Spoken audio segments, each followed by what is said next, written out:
April 14, 1912. The Titanic crashed into a huge iceberg and sank.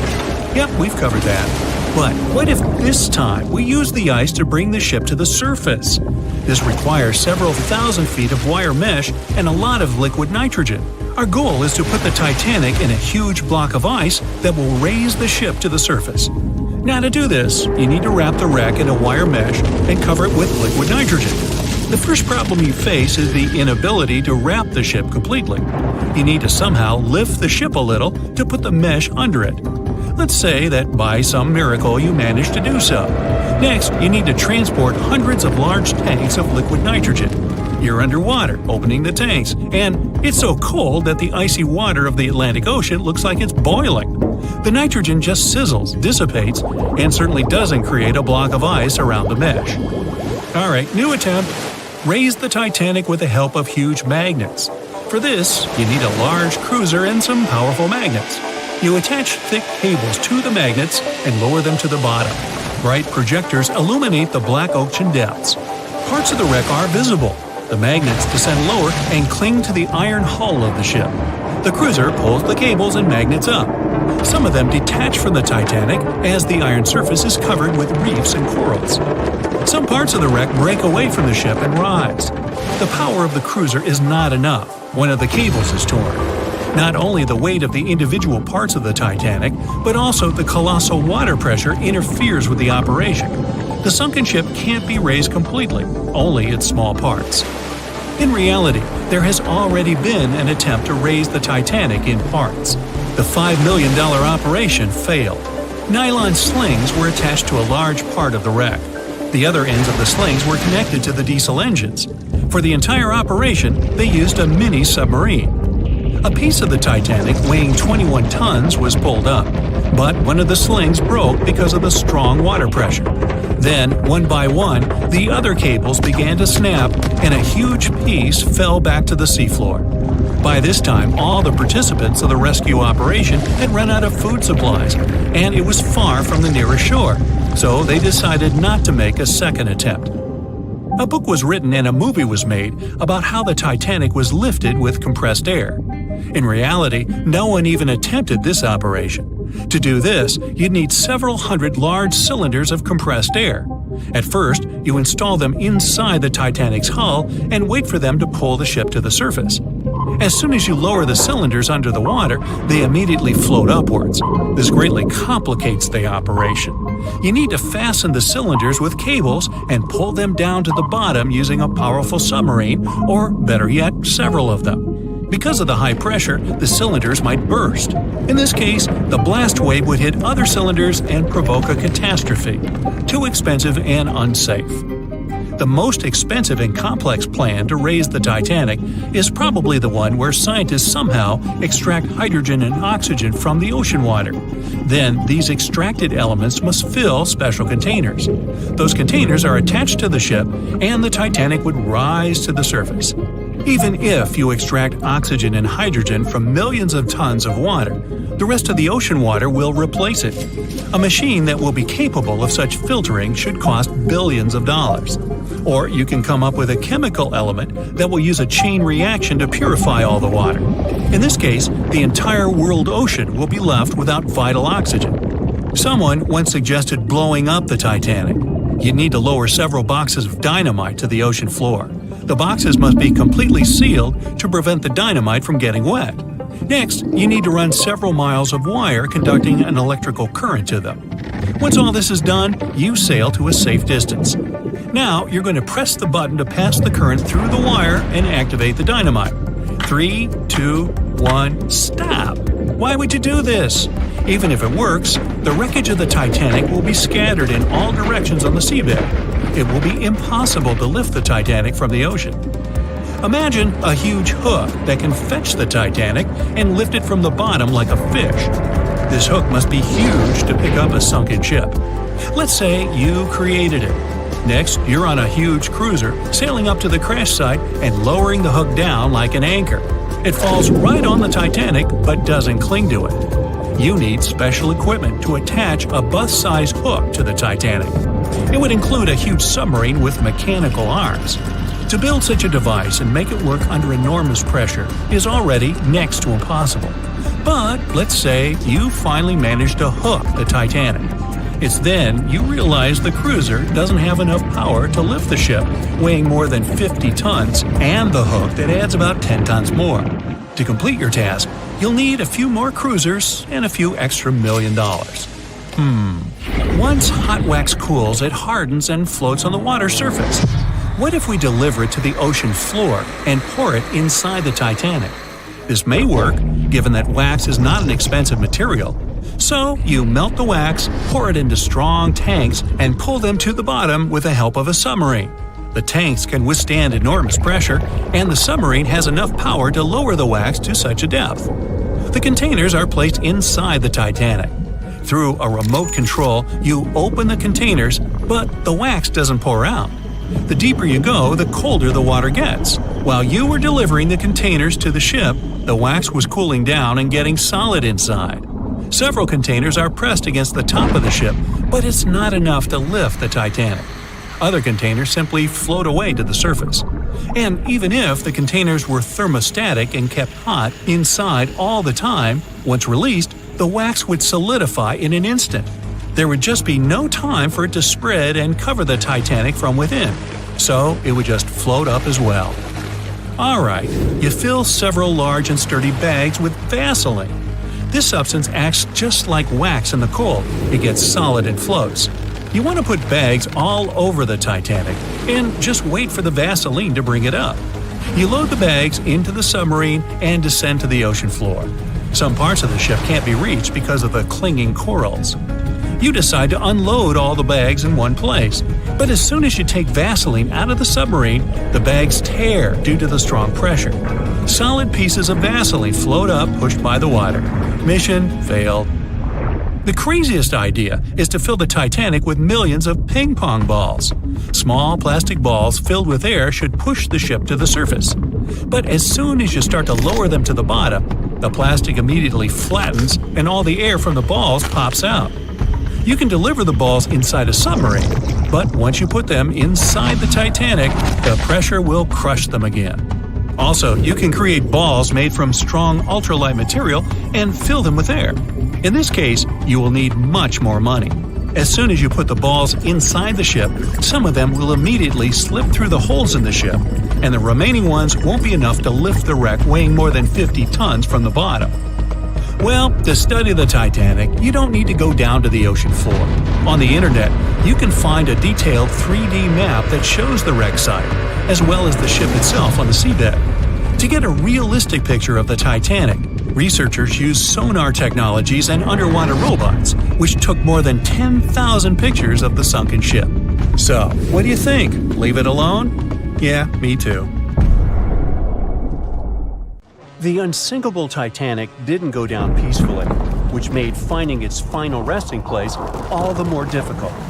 The world-famous RMS Titanic sank in 1912, but was only discovered in 1985 on a secret mission. Although people back in the early 1900s had the approximate location of where the Titanic was, they didn't have the right technology to find it.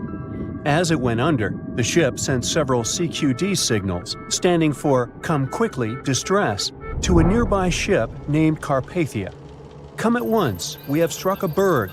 It's a CQD, old man, were some of the final words transmitted from the Marconi wireless on the ship. These Morse code messages were also what made the first research missions to the wreck possible. RMS Carpathia found the lifeboats filled with Titanic survivors, but the world also desperately wanted to see what became of the famous liner. Fast forward to 1953. That's when the first serious attempt to find the Titanic wreck happened. A man named Risdon Beasley tried using a loud eruptive device to locate the ship. It sounds weird, but there's science to back it up. When dynamite goes off, the waves from the detonation hit the bottom of the ocean floor. With the help of sonars, scientists would be able to locate if there was anything solid at the bottom of the ocean. But Beasley had no luck. Another 20 years would pass before oceanographer Robert Ballard would make his attempt to locate the Titanic. Ballard had a bit more luck than Beasley. Over the previous years, underwater technology had gotten more funding and so worked much better. He tried it the first time in 1977. Ballard partnered with the Woods Hole Oceanographic Institution on a mission to map the ocean floor. While the institute hired him to test out their new mapping technology, Ballard's intention was to go a little further and find the Titanic wreck. In the middle of this new technological ship, there was a hole that allowed for a long pipe to be extended into the water just above the ocean floor. Attached to the end of this pipe, Ballard installed a pod with sonars and cameras. They thought they were in for something big, and so they took the ship to sea to run some tests. That's when, on a trial run, adversity struck. The drill pipe broke, sending all of their expensive material to the bottom of the ocean floor, just like the Titanic. When Ballard failed, another important character came into this story, a man named Jack Grimm, an eccentric oil tycoon. Grimm had become famous for trying to find things such as Noah's Ark, the Loch Ness Monster, and Bigfoot. He also tried to prove the hollow Earth theory that says that the interior of Earth is entirely hollow and hosts underground cities and nations. His search consisted of trying to find a large hole on the North Pole and thus venturing inside the hollow Earth. After his attempts failed, he set his eyes on the jewel liner that had sunk, the RMS Titanic. Grimm had the money, but he didn't have the know-how. So, as a billionaire, he made a big donation to Columbia University and asked in return to use some of their equipment. He hired a team of highly qualified scientists to help operate the machinery. Here's where it gets a little strange. Jack Grimm was a believer in folklore and non-conventional ways of doing things. So he brought a monkey on board and surprised the research team. This monkey, called Titan, was believed to point to a map and locate lost things. In this case, the Titanic. The scientists went crazy when the monkey appeared and told Grimm it was either them or the monkey. This expedition left Florida without Titan. Yes, there would be no monkey business. They set the course to the exact location of Titanic's last distress signal. They arrived, examined every inch of the ocean floor, but still found nothing. Grimm's first expedition lasted 3 weeks, but unfortunately, they found absolutely nothing. They tried a particularly good search method known as mowing the lawn, where they mimic such movements to map every inch of a larger area around Titanic's distress coordinates. The reasons for failure were important defects in the equipment and terrible weather. That's when that prior searcher of the lost Titanic came back into the picture, Robert Ballard. He didn't have the millions Jack Grimm had, but he had one thing going for him. The marine geologist was working closely with the U.S. Navy to locate 2 nuclear submarines which had sunk in the 1960s. Ballard himself says he was living 2 lives, one as a researcher and the other as a Navy intelligence officer. The deal was simple. He'd have a green light to search for the Titanic after he found the 2 missing submarines. To find Thresher and Scorpion, he used an unmanned submarine vehicle called Argo. Argo was like a little snow sled. It was attached to a bigger ship that sailed above the water. Argo was connected to the ship by a long cable, and it was piloted by a team on board. The sled had sonars and cameras that provided real-time imaging of the ocean floor, so it was a real advancement on other attempts. After much thinking, he had a eureka moment.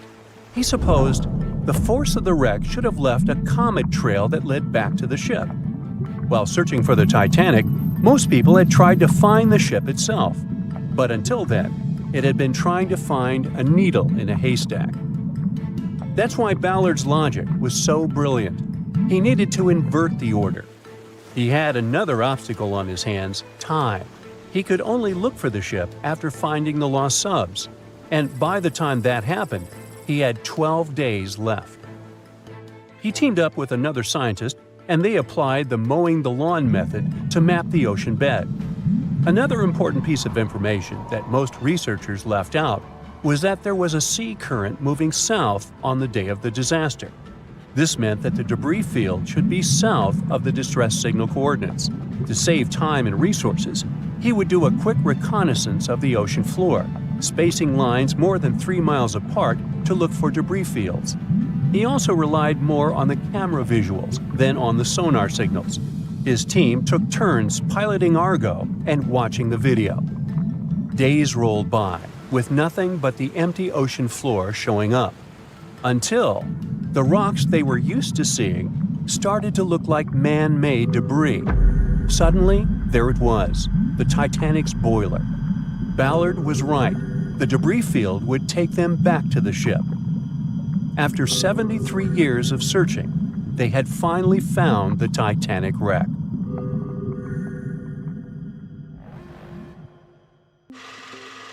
We know Titanic from so many stories, even a movie, but now we have its first full-sized digital scan.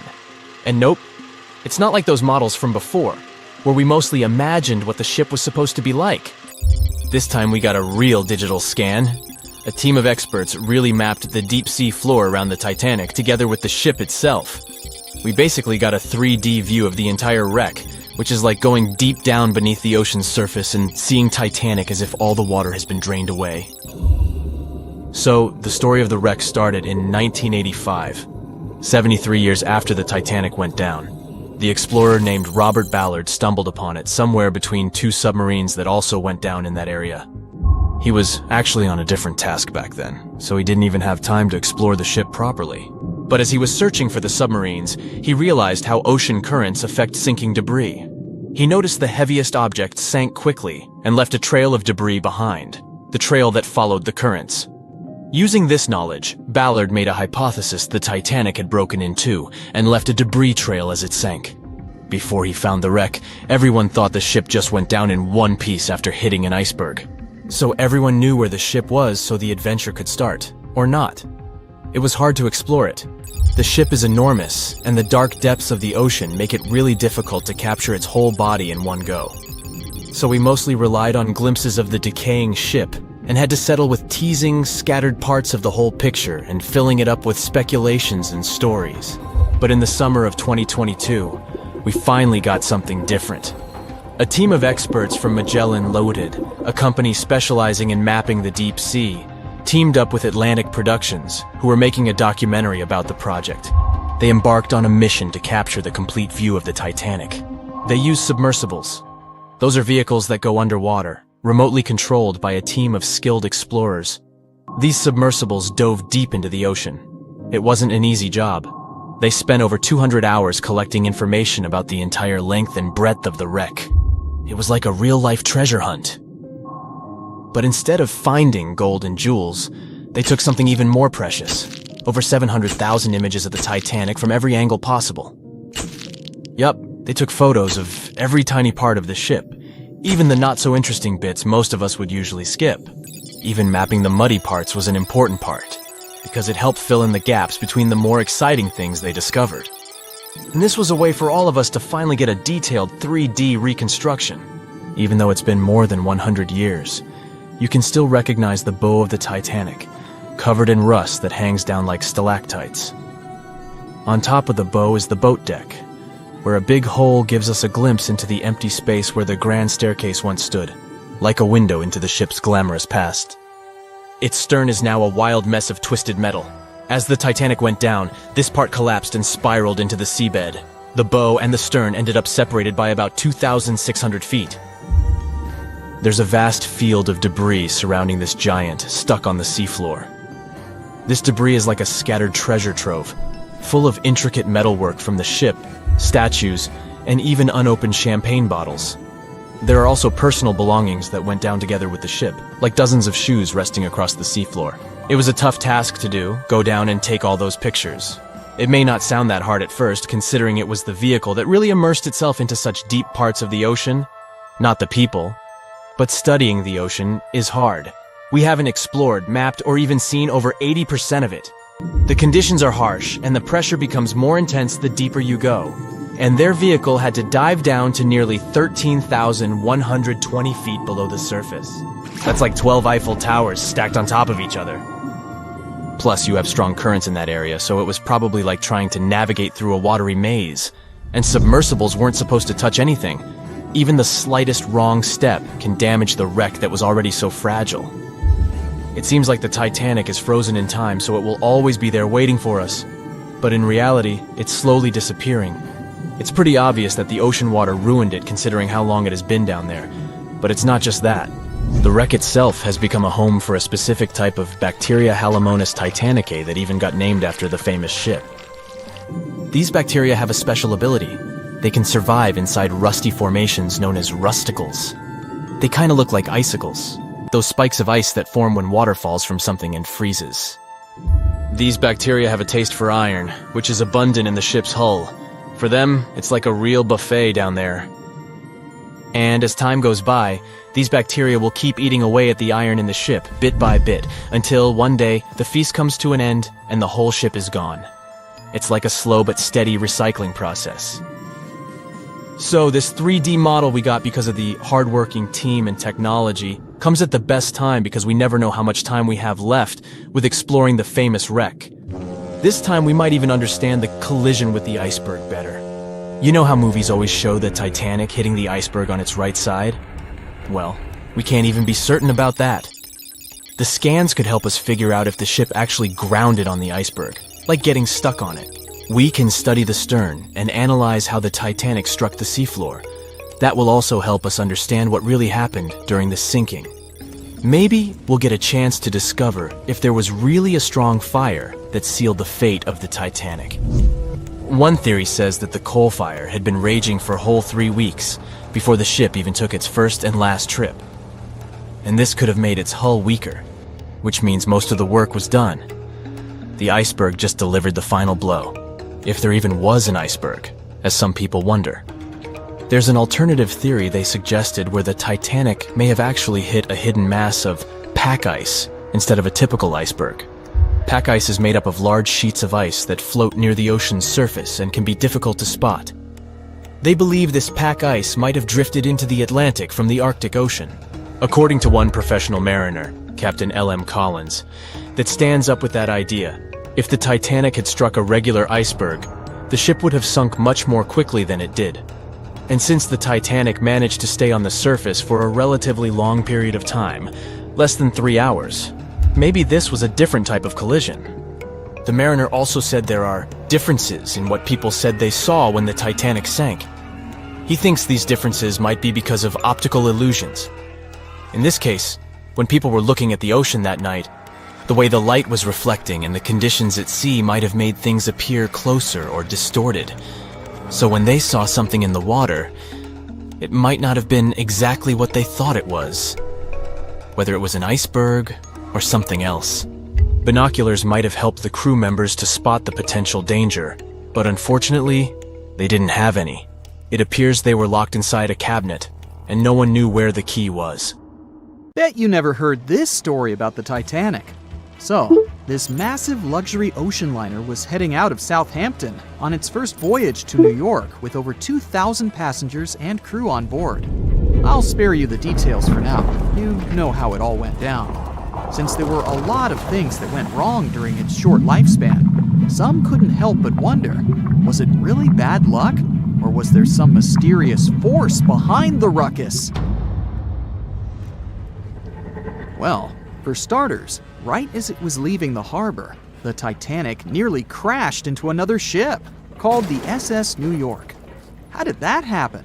Well, 6 tugboats had to pull the massive Titanic into the river to begin its journey. Captain Smith was in charge, but let's be honest, he probably needed a few more cups of coffee before making any big decisions.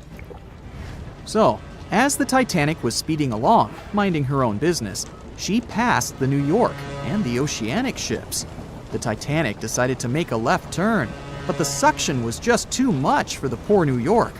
She started to drift off towards the Titanic. The Oceanic was leaning so much, her gangplank smacked into the water like a belly flop in the pool. Thankfully, the captain of one of the tugboats was there to save the day. He used his trusty megaphone to call the Vulcan to the port side of the Titanic to pick up some crew members. He then noticed the New York in trouble and acted quickly, throwing a line to slow her down. The Titanic's captain was probably scratching his head, wondering how to handle these big ships like the Titanic. That's because he'd only recently experienced sailing on larger ships. Close one, right? Well, it was just part of the story. As it turns out, the huge list of misfortunes might have started even earlier. Another theory suggests that during the ship's construction days in Northern Ireland, a fire broke out in the coal bunkers. Talk about a rocky start. If this information is correct, then the ship's hull may have been affected by the incident before it even set sail. Fans of this theory argue that a fire popped up inside one of the Titanic's large coal bunkers and really damaged an important segment of the ship's hull. Some claim there's even photographic evidence to back this up. A bunch of photos documenting how the ship was made and pampered for its maiden voyage were found, and they showed a significant black streak on the outside of the Titanic's hull. Weirdly enough, the streak was really close to where the iceberg hit during that cold April. Now I know what you're thinking. This theory might sound far-fetched, but most of these people have been gathering information about the Titanic for decades, and they're convinced that this is the real deal. They even believe that the fire started way earlier than the day the Titanic set out on its maiden voyage, particularly about 3 weeks prior. Why was this overlooked? Well, because of fear of bad press, mostly. Also, because of all the fuss created around the unsinkable ship, it was important that they stuck to the initial calendar. Of course, not everyone is convinced by this new theory. Some people think it's just another wacky idea to add to the long list of Titanic sensational theories. What if I told you there were even rumors about part of an ancient Egyptian coffin being on board? Could that have had something to do with the disastrous ending of the Titanic? Some truly believe it did. Let me tell you the story about the unlucky mummy. It's a tale that'll give you goosebumps. Back in the 19th century, this ancient Egyptian artifact, a mummy case lid to be exact, was brought over to Europe. And as soon as it arrived, strange things started happening. Now, some of the stories may be a bit exaggerated, but according to journalists, some of them were actually true. The rumors sparked the interest of a British writer who later spent months investigating the mummy case and its alleged related stories. He was planning to write an article debunking the myths, but he found out they were all too real. Unfortunately, he never got to finish his work because he passed away suddenly. Others believed that the mummy case was guarded by Egyptian elementals. They warned others not to mess with the artifact. The mummy case's history is just as spooky. It was found in Egypt and sold to a certain someone conveniently named Mr. W at a party organized by a well-known English lady. When the mummy case arrived in England, it was given to Mr. W's sister, who immediately suffered from financial losses and other troubles. A photographer who took a picture of the case claimed that he captured a living woman's face on the film. The mummy case eventually ended up in the British Museum, and it's still there today. However, rumors say that it was aboard the Titanic and was responsible for its sinking. But don't believe everything you hear. Some sources claim the mummy case never left the British Museum, and the rumor was started by a journalist named William Stead. He was actually a passenger on the Titanic, and he supposedly told his fellow passengers about the ill-fated mummy before the ship went down. Is that what happens when you tempt fate? Seriously doubt it, but it does make you wonder, doesn't it? It gets even weirder, trust me! About 50 passengers got cold feet before the ship took off, and they refused to board the Titanic at the last minute, even if it meant that they'd lose the cost of the ticket. They just had an extremely bad feeling about the whole deal, and even an Irish astrologer warned against making the voyage on the Titanic. I doubt he saw a big ol' iceberg hidden somewhere in the stars, but it does add up to the mystique surrounding the Titanic. And do you know what's even worse? The fact that the ship's binoculars, which could have helped prevent the iceberg collision, were locked up. Apparently, Those binoculars could have been used by lookouts on that fateful night. But guess what? The key was held by David Blair, an officer who was sadly bumped from the crew before the ship's departure. Poor guy.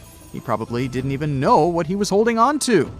Now, some historians think that if those binoculars were in use, the iceberg might have been spotted earlier. But hey, let's not point fingers here. Others argue that it wouldn't have made a difference. Who knows? Maybe the lookout was too busy looking at the stars to notice a giant iceberg in front of them. But seriously, what were they thinking? Locking up the binoculars on a ship that big is like forgetting to pack sunscreen for a trip to the beach. Also, the ship might have been going a bit too fast. Now, I know what you're thinking. Why was the captain in such a hurry? Well, apparently, good old Captain Smith was trying to beat his ship's older sibling, the Olympic, in a race to see which ship could cross the Atlantic faster. I guess he had a bit of a sibling rivalry going on or something. But here's the thing. Even though there were warnings about icebergs in the area, the Titanic just kept on chugging along at full speed ahead. I mean, come on, guys, it's not rocket science. If you know there are icebergs around, maybe slow down a little bit, right? And then, close to midnight on April 14th, 1912, the Titanic hit that iceberg and sank in the North Atlantic. It also famously had a mere 16 lifeboats and 4 collapsible dinghies on board. No wonder it ended up being one of the worst maritime disasters in modern history. After the whole event, people started believing in life beyond the veil and contacted mediums, hoping for signs from the ones they had lost at sea. Can't say I blame them, though there's no verified story of someone managing to contact a Titanic passenger from the beyond, though. Everyone knows the story of the Titanic, but not many people know that Titanic had 2 sister ships, and that on the night of its sinking, one of them was rushing to help but didn't make it in time.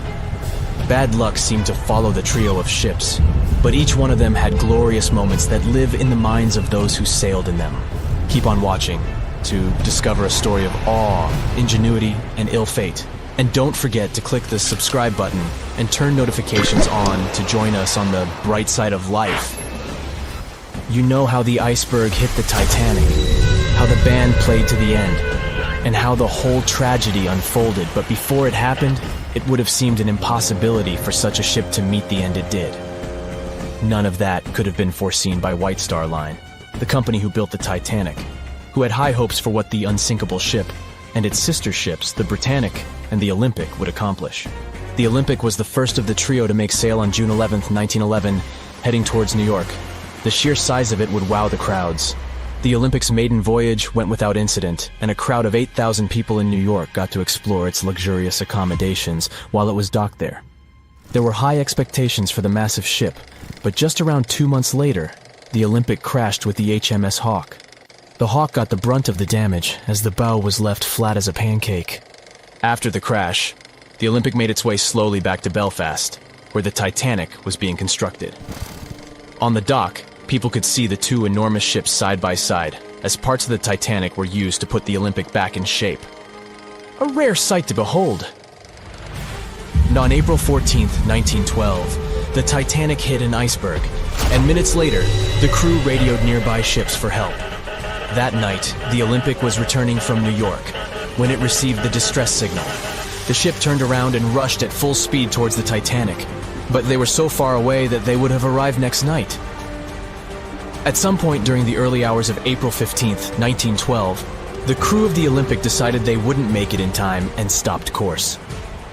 The survivors of the Titanic were eventually rescued by the Carpathia. Olympic was set up with lifeboats for all crew and passengers after the Titanic sank. It went from having 20 lifeboats to 64. Changes were also made to the watertight bulkheads, and an extra hull to construct a type of double hull was installed. It was determined that a double hull would have kept the Titanic from sinking. For several years, Olympic was used in the war effort against Germany. Throughout the years, Olympic carried over 200,000 passengers, which included thousands of Americans fleeing from Europe and troops battling during World War I. One of the most significant moments for this ship was when it struck a German submarine and sank it. It was discovered that the submarine was preparing to fire a torpedo on the Olympic before Olympic rammed it. The Olympic ended up sailing the seas for 3 decades, which earned her the nickname of the Old Reliable, despite some previous accidents. It went on to help the survivors on the HMS Audacious when it was sinking, and do what it couldn't for its sister, Titanic. Eventually, bad luck caught up with the Olympic. The ship crashed with the Nantucket Lightship, and the crash signaled the beginning of the end. Beaten up, and after years of service, the Olympic was demolished and scrapped for parts. The Old Reliable saw many years of service and thousands of passengers, but the Britannic's journey was shorter-lived. When the Titanic sank, White Star Line was faced with a problem since they already had another enormous ship in the works. White Star Line began construction on the HMHS Britannic on November 30th, 1911, around 4 months before the Titanic sank. Although the Britannic was the youngest of the trio of ships, having been constructed last, it was also the biggest. They intended to name it Gigantic, but after the Titanic's disaster, they changed the name to Britannic, since they considered it to be a lucky name. With the Titanic sinking, the White Star Line underwent rigorous investigation, and many changes were made to the Britannic's design. The Britannic looked very similar to the Titanic, and it had what was at the time the largest marine turbine in the world, able to reach faster speeds than the Olympic. With Titanic's fate fresh in their minds, everything possible was done to ensure the safety of this newer ship. The Britannic was eventually launched on February 26, 1914, almost 2 years after Titanic met its end. After the Titanic's disaster, the White Star Line wanted the Britannic to redeem their name. The Britannic was on its way to becoming a successful ship. It transported passengers for over a year and a half when the British government requisitioned it and turned it into a hospital ship during the beginning of World War I. The ship became an even more impressive sight to look at. It was painted all white, with enormous red crosses on its side to indicate it was a hospital ship. One of the ship's surgeons, Dr. J.T.H. Beaumont, thought of it as the most wonderful hospital ship that ever sailed the seas. It could treat as many as 3,309 patients at once. This is how the Britannic became His Majesty's Hospital Ship, or HMHS Britannic. Though the sight of this magnificent ship must have put a smile on a wounded soldier's face or two, the Britannic didn't operate for long. Just a year after it was turned into a hospital ship, the Britannic was making its way through the Aegean Sea to pick up wounded soldiers, when it was struck by a loud explosion. The passengers didn't know what had happened, but headed to the deck to disembark. It is unclear what hit the Britannic, but the general consensus is that it was struck by a mine left by a German U-boat, though some still believe a torpedo hit it. The captain tried to move the ship to a beach close by, but the ship was sinking fast. In the desperation, against the captain's orders, several crew members launched lifeboats and disembarked. But since the ship was moving and the propellers working, the lifeboats were sucked and destroyed by the propellers. Though so much effort had gone in to ensure the Britannic was safer than the Titanic, whatever explosion occurred left the Britannic in the same dire condition as the Titanic in just 10 minutes. In a cruel twist of fate, it also sank in the ocean.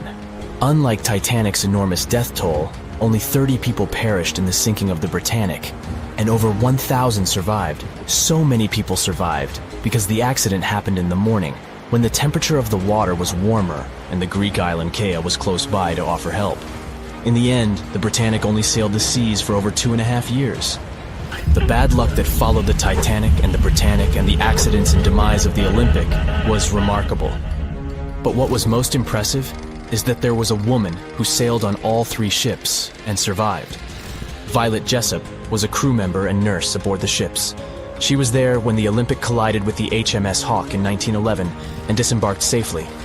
2 years later, she escaped the sinking of the Titanic in lifeboat number 16, and she showed some women it was safe to board the lifeboats. You'd imagine that would be enough to keep her from ever getting on a boat again, but not for her. A few years later, she served as a nurse in the Britannic while it was used as a hospital ship. When the explosion occurred, Violet jumped overboard, was pulled under by the water, and hit her head on the keel but survived. Can you imagine her experience? She must have had nerves of steel. All in all, the trio of ships saw journeys of triumph and tragedy. Ill fate might have followed them, but all the survivors were left with incredible stories to tell.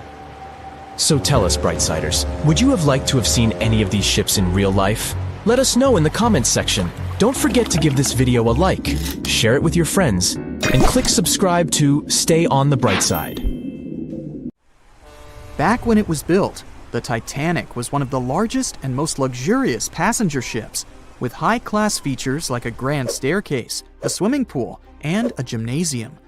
People thought it to be unsinkable because of its advanced safety devices. Its tragic sinking on its maiden voyage in 1912 proved it wasn't at all the case. It wasn't until 1985 that the Titanic's wreck was finally rediscovered using state-of-the-art sonar technology. Ever since, thousands of items have been recovered from the Titanic, many of them being put on display or sold for auction. Things like jewelry, a life jacket, a menu from the ship's restaurant, or even a sample square of carpet from the first-class stateroom have all baffled the public and told stories of the many on-board people. Scientists have even tried to come up with strategies to get the Titanic back up. Not because they want to put it up for display, but so it can be properly studied, and more importantly, to stop it from getting more and more damaged at the bottom of the ocean. Some have suggested filling the wreck with ping-pong balls to make it float, while others even considered injecting it with 198,000 tons of Vaseline. Another creative solution was proposed, the idea of using a giant claw or scoop to lift the Titanic.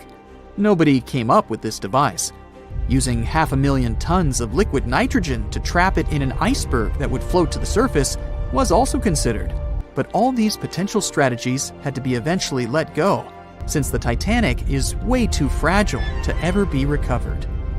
As the Titanic's iconic bow railings are in danger of collapsing, metal-eating bacteria continue to chew away at the ocean liner's wreckage. An undersea exploration company plans to gather data about the ship's deterioration in annual expeditions.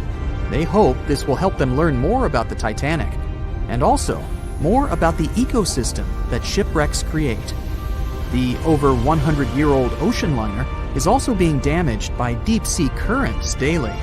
Some experts predict that the ship could disappear in a few decades due to holes in its hull. The deck that passengers crowded on as the ship sank has caved in.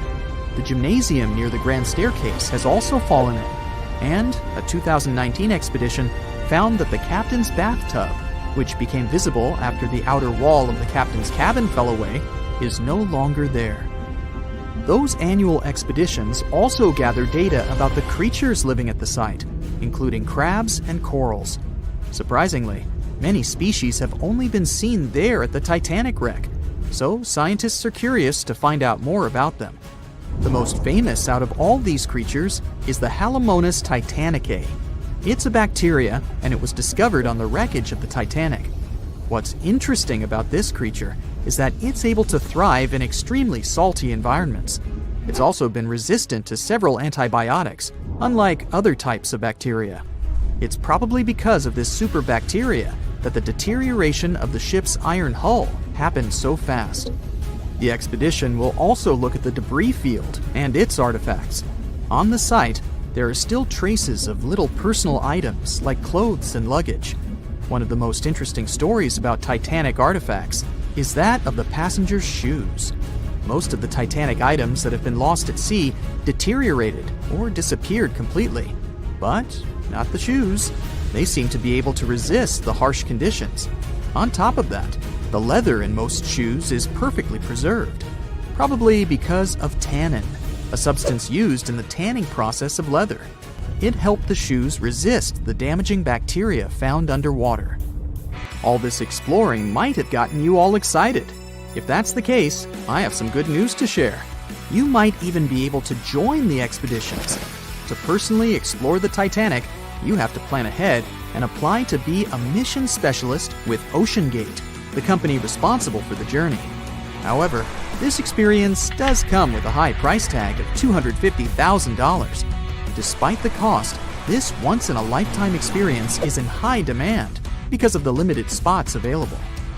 If you can afford the exploration, you will have the chance to collaborate with renowned specialists in marine biology, oceanography, the Titanic, DNA, and the deep ocean. Accommodations and meals on the dive support vessel are also included, as well as training and guidance from specialists before and during the mission. Lastly, you don't even need to bring your own gear, as the expedition equipment is included as well. Sure, ships have evolved and modernized over the years, and these days we have technology that is way better than that available on the Titanic. But this ship remains an amazing piece of history because of its many unusual features, like the fact that the Titanic's whistle was loud enough to be heard over 11 miles away, or the fact that the ship's hull was painted with a special mixture of red lead and linseed oil, which was believed to be effective in preventing the growth of seaweed and other marine organisms. However, despite popular belief, the ship's iconic fourth smokestack was not functional and was only used for ventilation and aesthetics. Probably one of its biggest flaws was its number of lifeboats. Despite its size and luxury, the Titanic only had 20 lifeboats on board, which were not enough to save all of its passengers and crew once it hit the iceberg. The Titanic may be the most famous shipwreck, but it's not the only one. The fleet of Kublai Khan tells a similar story. This one was a large naval force commissioned by the Mongol ruler Kublai Khan in the 13th century. The fleet was intended to travel to Japan and establish the Mongols as powerful rulers in the region. However, in 1281, the fleet was supposedly caught in bad weather and was seriously damaged, with many ships being destroyed. Legend has it that the fleet was torn down by a massive typhoon that came to be known as the kamikaze, or divine wind. This strong storm was believed to have been sent by the higher spirits to protect Japan from the Mongols. The truth about its disappearance remains a mystery to this day. However, the wreckage of the fleet, or parts of it, appears to have been discovered in the 1980s by Asian archaeologists. They dug across the site and studied the remains of the ships at a location near Imari Bay. The shipwreck is, to this day, considered to be an important archaeological discovery. That's because it informed us how well prepared the Mongols were back in the day in terms of their ships. Another tragic story is that of the RMS Empress of Ireland. This was a British passenger ship that operated until May of 1914. This is when the ship was sailing from Quebec City to Liverpool, but it ran into the Norwegian collier SS Storstad in the fog off the coast of Rimouski, Quebec. The collision caused a large hole in the side of the Empress of Ireland, and the ship began to quickly take on water and sink. The crew and passengers were caught off guard, and many were unable to evacuate in time. In total, 1,012 people were lost in the disaster, making it one of the worst maritime collisions in Canadian history.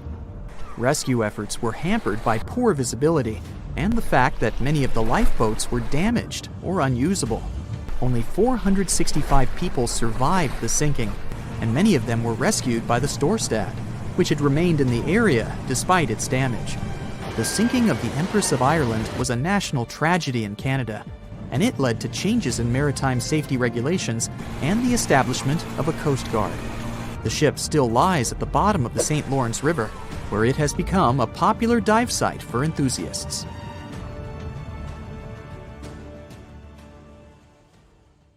In the Titanic movie, you won't see any fumes above the fourth funnel of the legendary ocean liner, and it's not a mistake. Back in 1911, the year before the Dream ship's departure, large ships would mostly sail with 4 chimneys. They needed those to draw heat and fumes from their massive boilers. The Titanic was a real engineering gem that only needed 3 chimneys to function. So the fourth was added for balance and more impressive looks. The White Star Line thought the public would have been disappointed to see only 3 pipes on the greatest ship of all time. The Titanic's sister ships, the Olympic and the Britannic, also had 1 fake funnel each for the same reason. The dummy chimney wasn't completely useless and served for ventilation. It took out the fumes from the machine spaces in the lower decks and from one of the first-class general rooms. 1 big ventilation funnel, instead of several small ones, helped to declutter the upper decks and left more open space for passengers to enjoy their strolls. When Titanic went down, the funnels, each weighing 60 tons, went down with the rest of the ship. They were made extra tall to make sure the passengers weren't covered in the suit being ejected. Their height and weight let them stay in the upright position. The forward funnel, followed by the others, fell only when the ship went for the final dive. Those chimneys were much lighter than the bow, so they spread among other debris. The light material they were made of flattened once it hit the bottom, and the iron-eating bacteria living deep down took care of it later. The bow of Titanic remained intact when it hit the seabed, but the stern was completely mangled. When the famous ocean liner hit that iceberg, things got really messy. It took the future movie star a whole 2 hours and 40 minutes to submerge completely. The collision let water flood 6 out of 16 watertight compartments. As the water gushed into the starboard side, the ship started to tilt down in the front and a bit to the right. By midnight, the damaged compartments were spilling water into others, and it was chaos because these compartments were only watertight horizontally. Soon enough, water started flooding through the anchor chain holes, and by 2 a.m., the bow was sinking, and the stern's propellers were lifted out of the water. The ship kept flooding until the moment the bow went underwater, and the stern shot up almost 45 degrees. The weight of those massive propellers stressed the ship's midsection. The steel just couldn't handle it and failed. Survivors described that moment as some loud noise, like breaking china or falling gear. That was the Titanic's upper structure giving in. By 12 past 2 a.m., the bow and stern were only connected by the inner bottom structure. Minutes later, the bow, weighing almost 16,000 tons, broke loose from the stern. The stern rose sharply to an almost vertical position and started sinking slowly. By 2:20, it disappeared underwater. The bow was cruising down at about 13 miles per hour and had hit the ocean floor almost a half an hour before the stern. The two parts of the Titanic now lie 2,000 feet apart, pointing in different directions. The bow remained mostly intact, just covered in mud. The stern turned into a tangled wreck because of the implosions it went through during the descent. The air trapped within the structure just couldn't handle the increasing pressure of the water deep down. Signal rockets played a big part in the Titanic's tragedy. When a ship goes down, you're supposed to shoot up red flares to signal trouble. But someone decided to stock Titanic with white lights instead of the usual red ones. So when the ship smacked into that iceberg, the crew fired off white flares. The SS Californian was passing nearby, and its captain knew the Titanic was in a dangerous iceberg zone. The crew didn't spot the sinking Titanic, but they sure saw those white rockets. The radio between the ships was useless because the Californian's operator switched it off. The captain had a gut feeling something was off, so he flashed a Morse code light signal at Titanic. But he received no reply because the Titanic had already gone underwater. There was another ship, Samson, sailing alongside the Titanic. It had plenty of illegally hunted frozen seal meat from Canadian waters abroad, so it was sailing with lights off to remain unnoticed. When they saw the Titanic's white rockets, they thought it was the Coast Guard and zoomed away. Samson didn't have a radio, so they couldn't find out about the ongoing disaster. The crew got the news about Titanic only when they got to the coast of Iceland the following month. There have been many theories to explain the Titanic tragedy, and one of the recent ones says that there was a fire involved.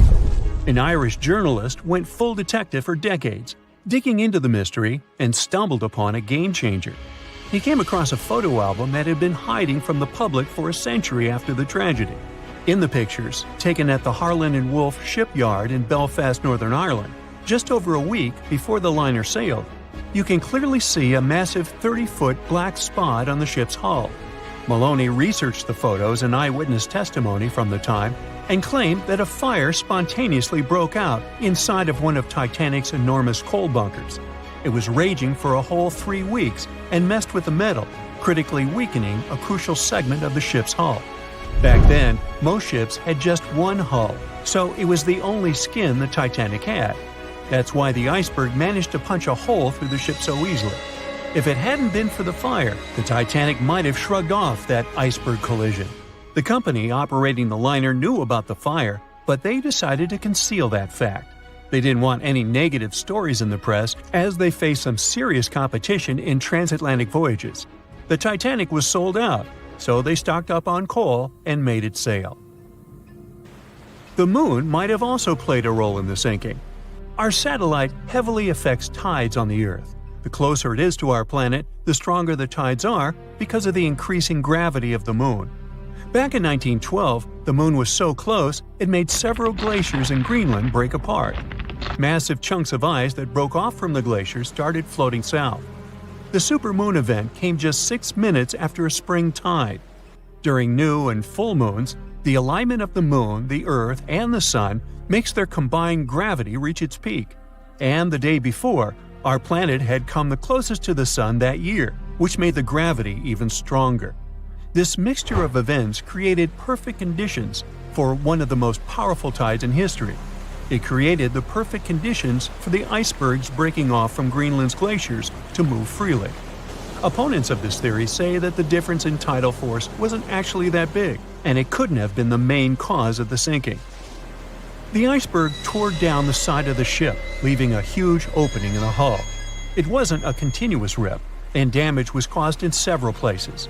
Some experts believe the ship would have survived the iceberg if it had hit head-on. The Titanic had watertight compartments designed to prevent flooding in case of a collision. Only the first 3 or 4 of these compartments would have been flooded. This could have helped save a lot of lives. Supporters of this theory put the blame for the disaster on First Officer William Murdoch. Huge, fast-moving ships don't just turn in a matter of seconds like a speeding car. It takes minutes. When Murdoch realized the collision was inevitable, he tried dodging left to avoid a direct hit. But despite his efforts, the ship still collided with the iceberg. You know the rest.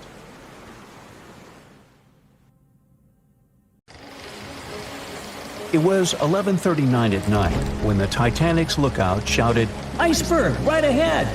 Swift action on the bridge to reduce speed and change the ship's course didn't help, and you already know how the story ends. Since then, we've regarded what happened to Titanic as a once-in-a-lifetime event. Is it though? The Titanic sank in 1912.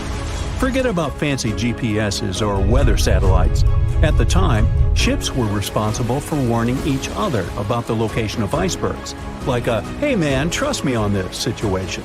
Then the Titanic disaster happened. To call it a disaster is an understatement, so specialists felt the need to form an organization to avoid this kind of accident happening again. That's why, a year later, they created the International Ice Patrol, or IIP for short. Up to this day, this group has been responsible for giving ships advanced warnings about ice threats. IIP improved their methods over the years, from ship reports and aircraft patrols to satellite images.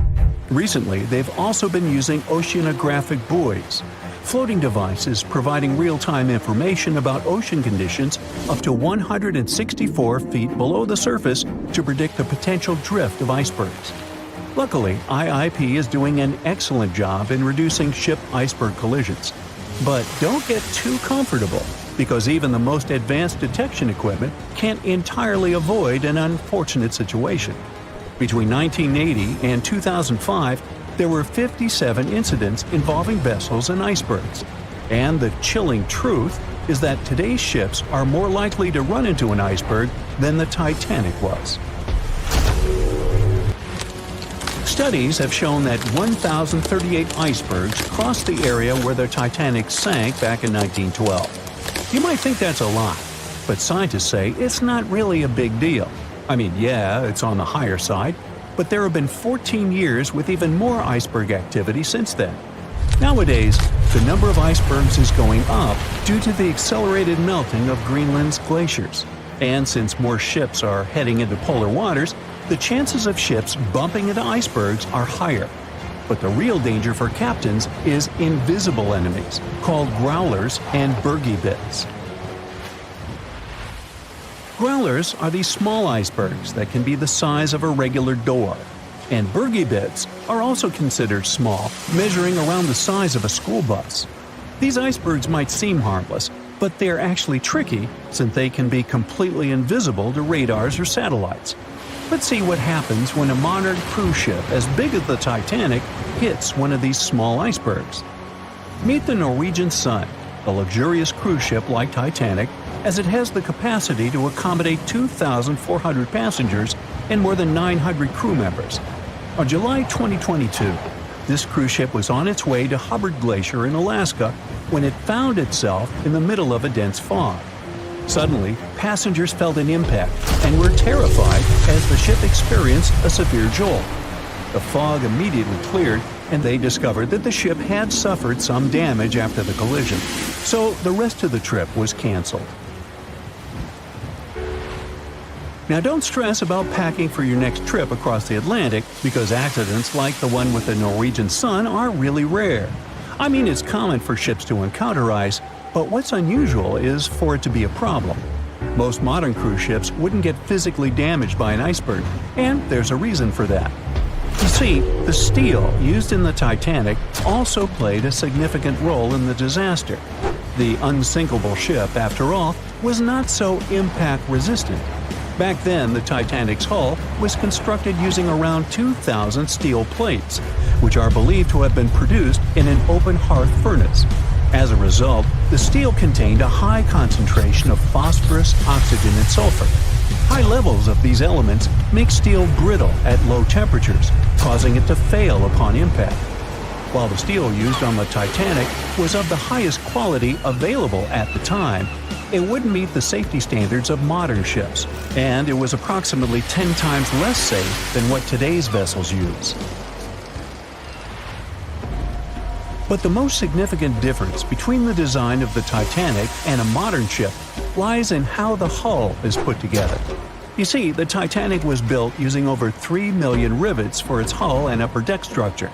So, when it struck the iceberg, the rivets started a chain reaction, causing the entire section of the hull to collapse simultaneously, causing an uncontrollable flood of water. In contrast, modern ships use a method called submerged arc welding, which fuses the edges of metal pieces together, creating a strong and continuous bond. This is safer because if any part of the ship gets damaged, the tear doesn't spread, making things worse. The damage remains contained within that section. Okay, so small icebergs are becoming more common, and vessels have been adapted to deal with them. But there's still one more scenario to consider. What if a huge cruise ship hit an iceberg the size of a 5-story building? Imagine we've just created the world's largest cruise ship on the planet. Let's call it the Bright Seaside. Our floating resort is massive, 4 times the size of the Statue of Liberty. It's longer than the Titanic by 318 feet and carries about 3 times more passengers and crew. And just like the Titanic, our fictional ship can cruise at a top speed of around 23 knots. Now, picture this scenario. The Bright Seaside is cruising at full speed in freezing waters. It's the middle of the night, and the captain doesn't realize that all the iceberg detecting equipment on board isn't functioning. It stopped working 3 days ago. It's very foggy out there, and the lookout also fails to spot a 45-foot tall iceberg. If that whole situation played out, and the ship smacked into the iceberg head-on, well, it could potentially lead to a sinking. But you can see how unlikely that is, right? That's why experts are quite confident in saying that ice isn't likely to sink modern cruise ships. It's also worth mentioning that safety measures have improved a lot since Titanic. A modern large vessel can take days to sink, which provides enough time to keep everyone safe. Crews are definitely better prepared to handle evacuation procedures, and passengers should also go through safety training before cruising. I know, it is annoying to do that when all you want to do is drink a lemonade or some other beverage by the pool. But, all these safety tips are what saved the MS Explorer from becoming a modern Titanic. You see, back in 2007, all 154 people on board this Antarctic cruise ship managed to get into lifeboats after the ship hit an iceberg. Now, imagine their panic as they waited for help for 4 hours. The crew did an excellent job in keeping everybody safe, no doubt. But a report that came out 2 years later said that the MS Explorer accident had happened because of the inexperience of the captain, who had pushed the ship too fast into a wall of ice in the freezing waters of Antarctica. That means that no matter how much tech a ship's got or how fancy its materials are, if you've got a careless captain and a crew that doesn't know how to handle an iceberg hit, yep, a disaster similar to Titanic could happen again. But hey, you shouldn't stress over it. Trust the professionals and keep in mind the odds. In the last 30 years, the MS Explorer was the only cruise ship that sank thanks to an iceberg, and everyone survived. So kick back and enjoy your sea vacation. It seems like we all cried watching the heartbreaking goodbye of Jack and Rose from the Titanic. Oops, spoiler, sorry. But the real-life stories from the sinking of the famous ship were no less touching. Joseph LaRoche was born in 1886 in Haiti to a wealthy family. He was growing up without a dad, but his mother was a self-made woman and a respected merchant. His uncle was the head of his country. Joseph was fluent in French, Creole, and English. At the age of 15, Joseph realized he wanted to become an engineer. There were no engineering schools in Haiti, so he moved to France to get his education. The journey took him a whopping 83 days. Still, in his student years, Joseph met Juliet in a suburb of Paris through a mentor. They soon became friends, and then it grew into something bigger. The couple decided to get married. There was only one problem. Joseph couldn't find a well-paid qualified job even after completing his studies because of racial discrimination. The intelligent young man realized he could do better. Plus, he needed to provide for his growing family. His third kid was on the way. His uncle back in Haiti promised he'd help Joseph secure a job as a mathematics professor. His mother was overjoyed that her son and his family would be living in Haiti. She bought them first-class tickets for the French liner La France as a reunion gift. But that liner had really weird rules separating parents from their offspring for meals. The LaRoches didn't want to leave their youngsters and make them feel sad on a trip across the ocean. So they decided to trade their first-class tickets for La France for second-class tickets for RMS Titanic's maiden voyage. The Titanic was all the hype, and it didn't separate families, so it looked like a great deal. They planned to change for another ship in New York that would take them straight to their final destination in Haiti. The family boarded the Titanic on April 10, 1912, at Cherbourg. They had 3 days to enjoy the luxurious staterooms, a dining salon, a library, and 3 outdoor promenade decks available to second-class passengers. Juliet sent a letter to her father from Titanic's final stop in Queenston, Ireland. She told him they were more than happy with the accommodation. They had 2 bunks in their cabin and a couch that converted into a bed for their youngest family members. The family made friends with some nice co-passengers with whom they had traveled together from Paris. She thought they had been the only other French people on board, so they sat together for meals. Juliet mentioned they had all spent time together on the deck of the liner. She also wrote the people on board were friendly, although some sources say the family had gone through quite a lot of mean stares, gossip, and remarks. On the night of April 14th, their exciting journey came to an abrupt end. Even though Titanic's wireless operators had received warnings about drifting ice from nearby ships, the liner continued to plow ahead at full throttle. It was around 11:40 p.m. when Titanic's hull collided with the iceberg around 370 miles off the coast of Newfoundland. The practically unsinkable ship was severely under-equipped with lifeboats, enough for only about half of its 2,200 passengers. The nearest rescue ship, the Carpathia, was too far away to help. A steward woke up the LaRoche family and took them to the lifeboats, as Juliet remembered later. She couldn't speak any English, so everything that was going on seemed even scarier to her. A little after midnight, the crew received the order to give priority to women and children when boarding the lifeboats. Juliet later remembered a terrible panic had begun, as people had been pushing each other to get to the desired seat. At some point, she felt they had pulled away her older daughter and thrown her into the abyss.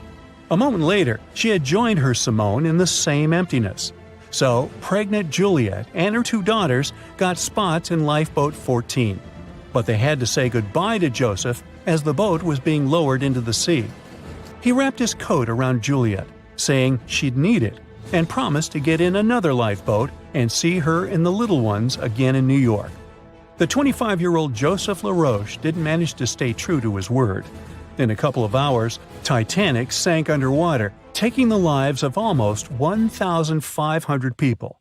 Joseph was one of them. Juliet and the girls were among the 700 survivors who had been rescued by the Cunard liner Carpathia several hours later. Once they reached New York, they were looking through the crowds of people, hoping to see Joseph again.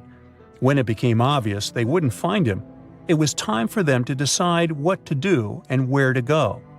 Without any knowledge of English or money that had gone down with the ship, Juliet managed to survive in America only for 3 weeks, and then had no other choice but to go back to France.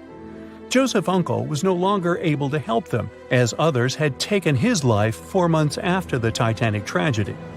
In December 1912, Juliet gave birth to a son who she named Joseph after his father. For the rest of her life, she couldn't get over the loss of her beloved husband. That's why she didn't like to speak about what had happened on Titanic and told her children not to mention it.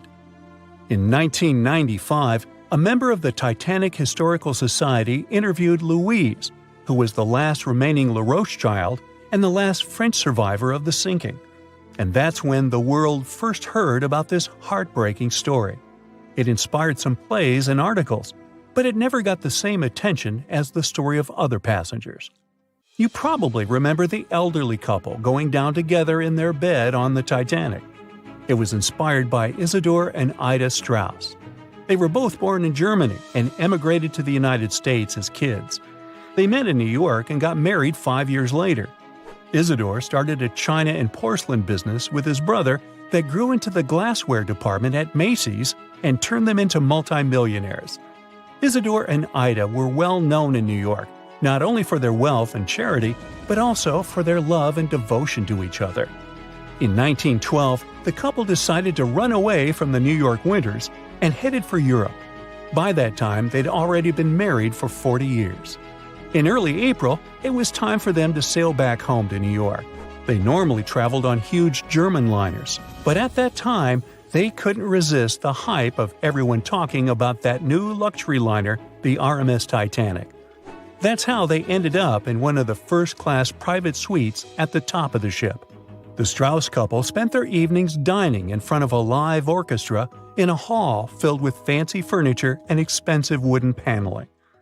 On the night of April 14th, they felt a slight tremor and then left their private suite and waited for instructions from the crew. They told the passengers not to lose their passes, as they'd need them when everyone got back on board. But the ship was going under. The Strauss couple were standing next to Lifeboat 8. Mr. Strauss, who was 67 at the time, was offered a seat with his wife because of his age. He refused it, saying he was not too old to sacrifice himself for a woman. He wanted to wait and make sure no women and kids were left behind. Ellen Bird, Ida's maid, hesitated before getting on the lifeboat, but Ida told her to go. She took the easy decision not to leave her husband on the sinking ship. Ida took off her beautiful mink coat and handed it to her shivering maid, saying she wouldn't be needing it anymore. Isidor didn't manage to convince her to save herself, so they stayed together till the end. Some of the surviving first-class passengers later remembered they had seen the couple standing peacefully on the deck, holding hands, just waiting.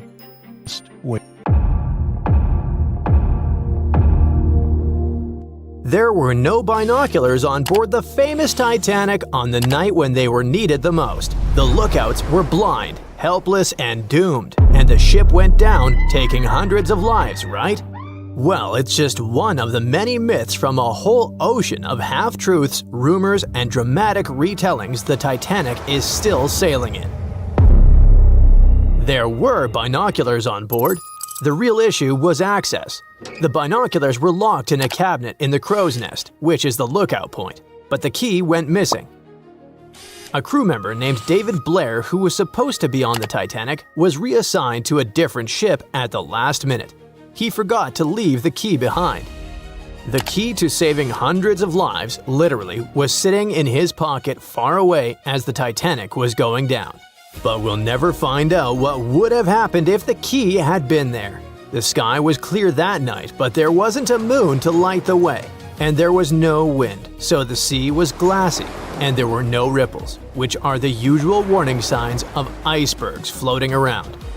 Then there's the idea that the Titanic was racing across the Atlantic to break a speed record, but historians disagree. The Titanic's crew knew there was ice out there, but instead of slowing down, they just kept going, cruising around 22 knots. That's only a couple of knots slower than her top speed, but the Titanic wasn't being pushed to her limits. Many of her furnaces weren't even fully stoked. And it was normal practice for that time to just keep going and trust those on the lookout to spot the ice before the ship hits it. Those massive Atlantic liners weren't about taking it easy. They were about being perfectly on time. Ships like the Titanic were basically the express trains of the sea, and any delay would have been a PR disaster. So, yeah, they knew the risks, but didn't think it was a big deal. After all, plenty of ships had close calls before and came out okay. They didn't see ice as a huge threat those days, and weren't even afraid of head-on collisions. And have you heard that the White Star Line, the company that owned the Titanic, marketed it as unsinkable? In 1910, the company was hyping up their two new ocean giants, the Titanic and her sister ship, the Olympic. Their ads proudly declared these ships were designed to be unsinkable. What the company meant by it was that, on paper, the design should keep them afloat. Later on, they even had to clarify that they never promised the ships were actually unsinkable. By 1911, before the Titanic even hit the water, magazines were already running wild with the idea.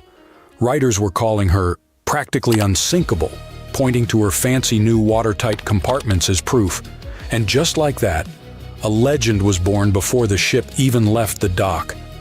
After she went down, even one of White Star Line's own executives admitted during the official inquiry that when he first heard the news, he didn't believe it. He genuinely believed the Titanic couldn't sink. But that whole unsinkable thing was never the main selling point. White Star Line wasn't really pushing safety, but selling luxury. The Titanic was supposed to be the crown jewel of ocean travel, massive, elegant, and dripping in comfort. Another story that just stuck with us is that before the iceberg even struck, a coal fire was burning away in one of the Titanic's bunkers. It weakened the ship's hull and made it more vulnerable. Some people even say that fire caused or accelerated the sinking. Well, it's partially true. There was a coal fire in one of the Titanic's coal bunkers before the voyage. Fires in coal bunkers weren't unusual in steamships of the time. They could smolder for days. But it was nothing like a fire that would be raging uncontrollably. Historical timelines, crew logs, and structural analysis all indicate that a fire of such intensity and in such a position couldn't have caused fatal structural damage. If the fire had done that much harm, the ship might have failed even before the collision. But the Titanic stayed afloat for over 2 hours, which means the real villain was still the iceberg. Another twist to the fire story is that it could have distracted the crew, preventing them from dealing with the iceberg situation properly. That sounds more plausible, but still, that's not the same as saying the fire was the real culprit. Speaking of the real culprits, there's no doubt it was an iceberg, but the scale of disaster it caused was way more subtle than a big movie-style gash in the hull. Instead, it produced many tiny fractures in the ship's rivets, seams, and metal joints. Each fracture was almost unnoticeable, but because the ship was cruising, the water was steadily running through those micro gaps under pressure. It slowly seeped into multiple compartments and filled 6 of the watertight sections. The Titanic lingered, hovered, took on water, and was failing compartment after compartment. She sank over a period of 2 hours, rather than going down in minutes. If the iceberg had catastrophically torn open the hull, the ship would have gone down almost immediately, and people would have had no time to react and escape. Sadly, not all of them had that chance anyway. You probably recall the heartbreaking scene from the Titanic movie, where third-class passengers attempt to escape to the decks, but they are locked below in their section. Well, it's only partially true. Yes, there were barriers separating passenger classes, but they were mostly in place to comply with U.S. immigration laws. Third-class passengers going to America in search of a new life had to pass health checks and immigration processing. That's why they were traveling on separate decks. There were some lifeboats for them, although not in the third-class sections of the ship, so they would have to navigate a maze of corridors and stairs to reach the top. And many of the third-class passengers didn't even want to try, as they didn't want to leave their luggage behind. In the end, only about a quarter of the third-class passengers survived, but no one forcefully kept them on the lower decks. Now let's switch gears and discuss the Titanic facts that people used to deny or overlook, but which have since been proven true. For example, most deck plans and diagrams you've seen in Titanic documentaries don't show a hidden deck down under the waterline called the inner bottom. Many outside engineers did not fully understand or discuss it. This hidden deck stretched nearly the full length of the ship and had 44 separate watertight tanks. Most of them were for water ballast, some for fresh water. There were also wing tanks, port and starboard, which helped with balance.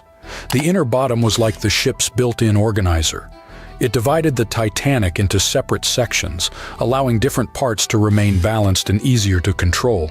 It was designed to stay afloat with up to 4 of the forward compartments flooded. Sadly, the rendezvous with the iceberg opened 6 compartments, and you know what happened next.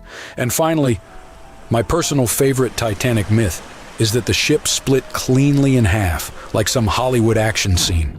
Blame James Cameron for that one. We all cried when we saw it, but reality was way uglier. For many years after the tragedy, survivors couldn't all agree on what they saw. Some said the ship went down whole. Others swore it broke apart. No one believed the second group until the scientists found the wreck in 1985. Then, they finally confirmed the truth that the Titanic had indeed broken in two, but not neatly. The metal twisted, tore, and shredded as the stern lifted into the air, and 2 opposite forces ripped it apart. And to make it even more tragic, the people were still clinging to the back half when it snapped and plunged into darkness. Exclusive photographs, by far the best yet, are in from the Titanic. For most of this century, When the first images of the Titanic shipwreck appeared in September 1985, the world stopped. People were glued to their TVs, watching the legendary ship reappear after more than 70 years.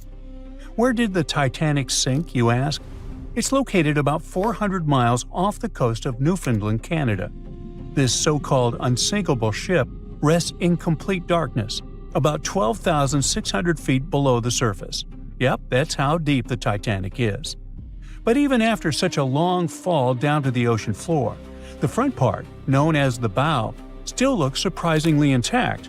I mean, the railings were still there, the anchor chains too, even the elegant curves of the hull you might recognize from old photos. But the news barely mentioned the stern back then. And there's a reason we still don't talk much about it. You see, these images were about more than just capturing mesmerizing and eerie footage. They were proof of what really happened when the Titanic sank. We were finally getting some answers about this 1912 disaster, when more than 1,600 people lost their lives. And before you Google how many people survived the Titanic, I'll tell you, 706. Among those survivors, several claimed they saw the ship break apart as it went down.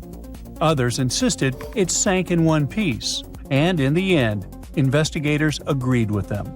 Back then, official reports concluded that Titanic had gone down intact. So, for 73 years, that was the official story, until we finally saw the Titanic at the bottom of the ocean. When the Titanic underwater photos were released, they confirmed it. Yes, the liner really did break apart as it sank. And if we've just seen those images of the bow, that means the stern must be around there too, right? Well, kind of.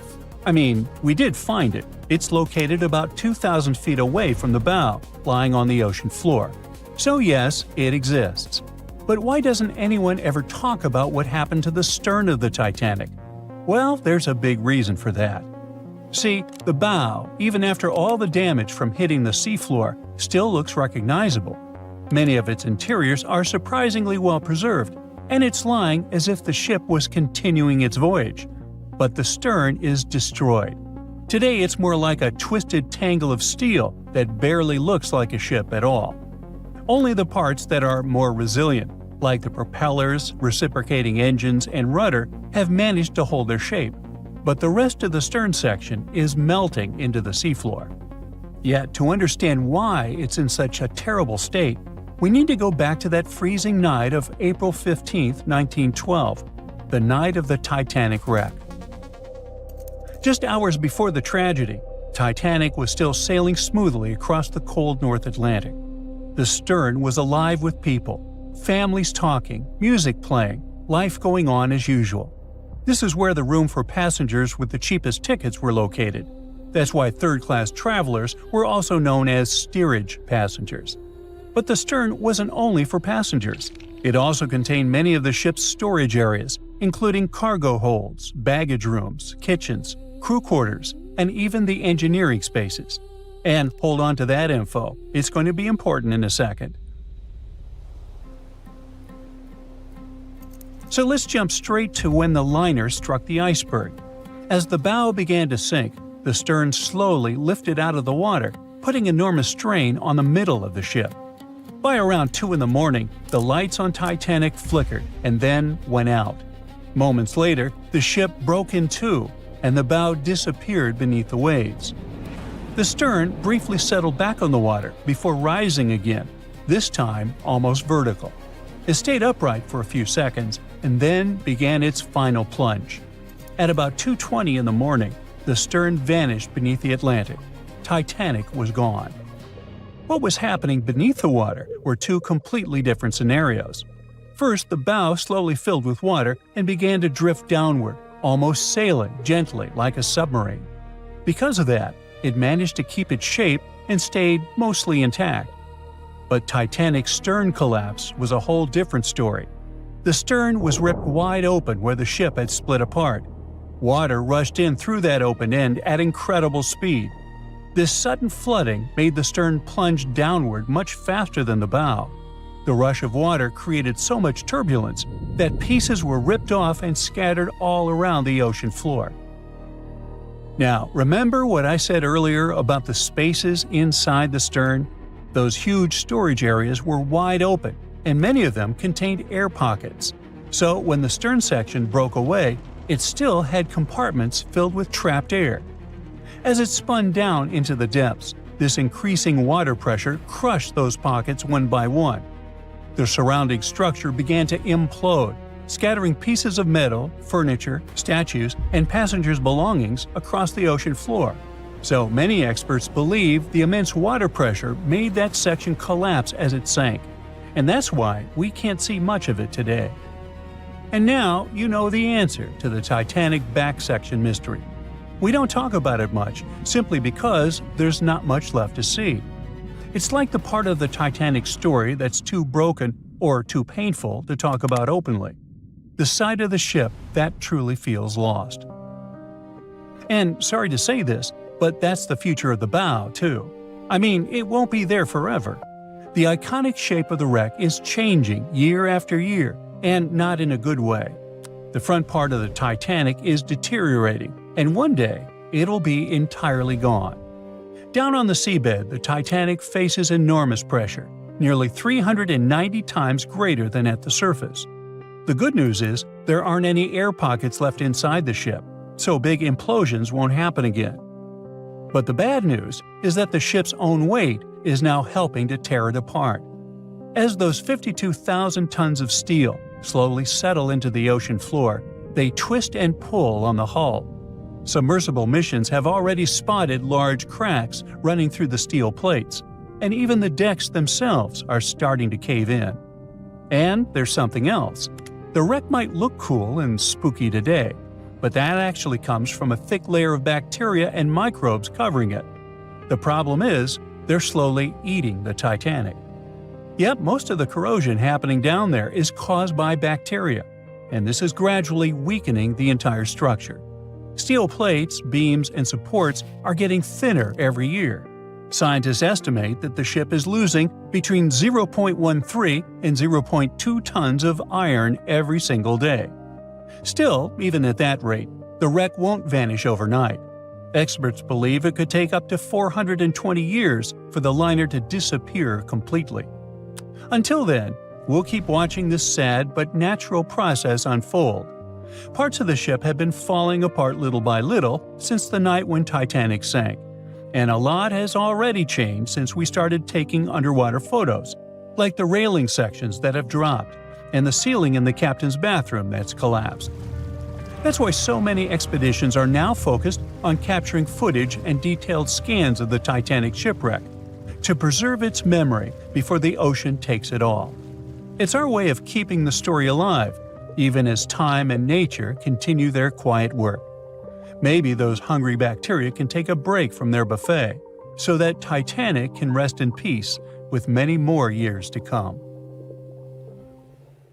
Titanic. The Titanic. The Titanic. The Titanic. Titanic. The Titanic. The Titanic? Titanic. The Titanic. Congratulations! You can now forget everything you've seen in the movies or everything you've read in books and newspapers and heard from people.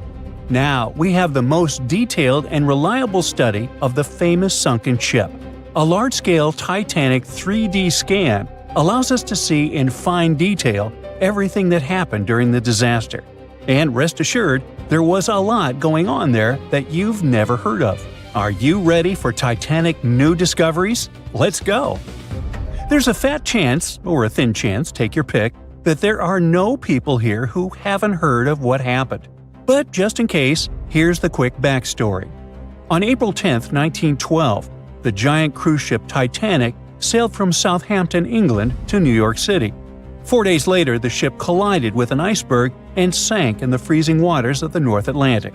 It was one of the most tragic and biggest disasters in the history of sea voyages. Since then, the wreck of the giant ship has been lying under a layer of icy water. For decades, people wanted to get this ship from the bottom many times, but they never fully tried. Passenger stories, documentaries, and books have given us a complete picture of what happened.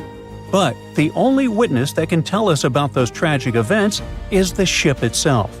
And some people decided to ask it about that night. A group of experts, oceanographers and cinematographers, recreated a virtual version of the events and showed it in the documentary Titanic: The Digital Resurrection. This is the most detailed digital reconstruction of how the Titanic sank ever made. To create it, specialists from the Magellan Company sent marine robots to the bottom where the ship lies at a depth of 12,500 feet. In such a place, all objects experience immense water pressure. To better understand how great it is, imagine the weight of a heavy barbell on your fingertip. Experienced divers with standard scuba gear can only swim at depths up to 130 feet and a little deeper. So it's a challenging, almost impossible mission to descend to such a depth and conduct research. It's dangerous for people. That's why the team of specialists sent robots there. Equipped with cameras for deep-sea surveys, they took more than 700,000 photos and videos in 4K resolution. They were collecting data for 3 weeks, exploring every part of the ship. Eventually, they had about 16 terabytes of data. Now, 1 terabyte is 1,000 gigabytes. Is that a lot? The largest game on PC, Microsoft Flight Simulator, weighs about a half a terabyte, and it has maps of the entire planet to create a realistic flight simulator. Still, this huge program weighs 32 times less than that Titanic scan. Imagine how detailed the model of the ship and the simulation of the disaster turned out to be. Moreover, the team combined all this information with the drawings of the ship. They calculated the speed of Titanic that night, its direction, its position, and the angle of impact with the iceberg. All of this was uploaded to supercomputers to create precise crash simulations. After that, specialists studied eyewitness reports, got consultations from historians and maritime experts, and then presented a detailed staging of the tragic night. Some things turned out to be different from what you know about them. For example, the iceberg didn't make a huge hole in the side of the ship. A Titanic wreckage scan shows that a piece of ice had struck a glancing blow and created several holes in the hull. Each of them was the size of an A4 sheet of paper. How could such minor damage destroy a giant ship? The problem was that those A4-sized punctures covered the entire length of the case. The Titanic's creators claimed that it was the most unsinkable ship in the world. However, its unsinkability lay in the fact that it could stay afloat even if 4 of its watertight compartments got flooded. But the collision with the iceberg led to the flooding of 6 of them. The iceberg had a mere 6.3 seconds of contact with the ship and still managed to sink it. The Titanic wreckage scan also showed a portal with a broken window.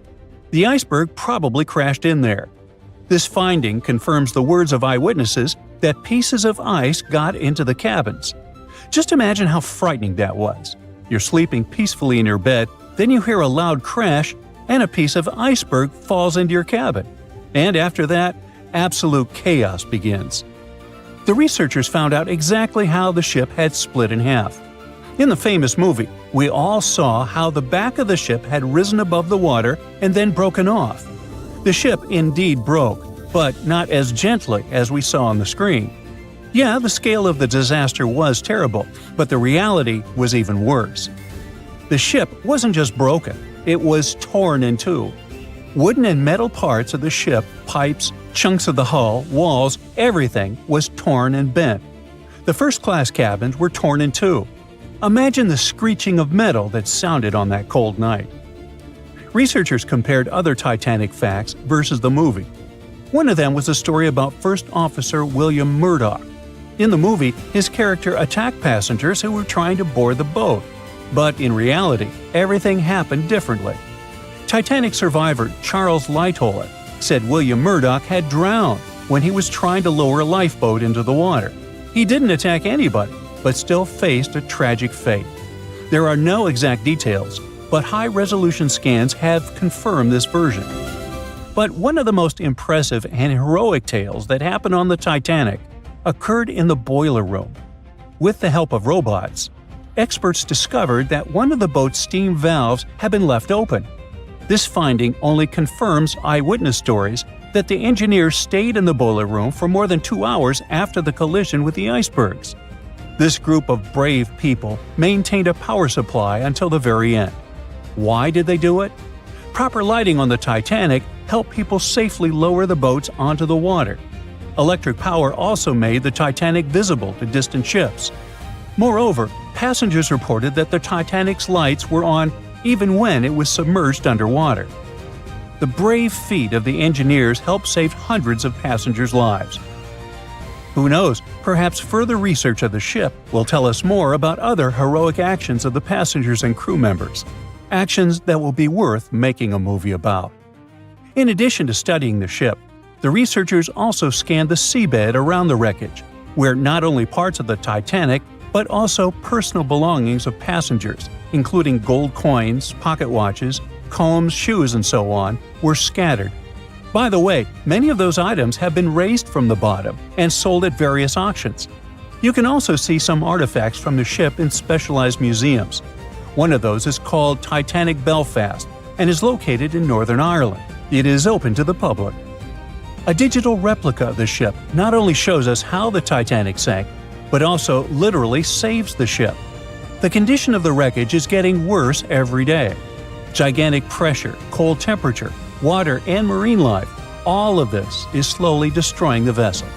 Oh yeah, some companies that organize dive trips to the ship for tourists also pose a danger to the ship. It turns out that there are a lot of people who wanted to go down inside a submersible to the legendary wreck. As a result of some of these excursions, parts of the ship were damaged. Experts predict that within the next 40 years, the unlucky liner may disappear completely. Fortunately, the Titanic 3D scan has provided such a level of detail that you can imagine walking inside it. This means that the tragedy will never be forgotten. Of course, 10 videos like this one won't be enough to cover the full scope of the work that the filmmakers have done. Fortunately, the documentary, Titanic: The Digital Resurrection, is available for viewing. You can watch the movie and also study the 3D models of the ship. Who knows? Perhaps you can make new discoveries.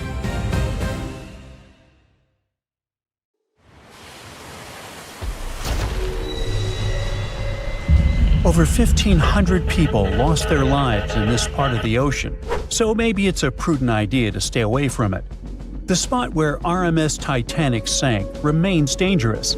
I mean, yeah, there are still huge icebergs out there, but there are even bigger threats lurking beneath the surface. Titanic is sitting about 12,500 feet underwater, nearly 400 miles southeast of Newfoundland. It's been down there for over 100 years, so over time, the wreck's just been falling apart little by little. The infamous ship is rusting just like any iron or steel structure would be underwater. Chemically, when you mix iron, oxygen, and water, that combo sets off a reaction that creates iron oxide, and that's what leads to corrosion. So, steel plates, beams, all that stuff is getting weaker. Parts of the liner are caving in, like the ceiling in the captain's bathroom and a section of the railing that collapsed not too long ago. But in the case of Titanic, a lot of that corrosion is actually being caused by iron-eating bacteria. When the Titanic sank, it split into two big pieces, the bow and the stern, which landed nearly 2,000 feet apart on the ocean floor. And now, both pieces are covered in this biofilm, a living blanket of bacteria, marine fungi, and all sorts of other microbes. Over time, microbes feeding on the ship's iron have created these things called rusticles, and they are actually speeding up the wreck's decay. Scientists say the stern is breaking down way faster than the bow, mostly because it took more damage when the ship sank.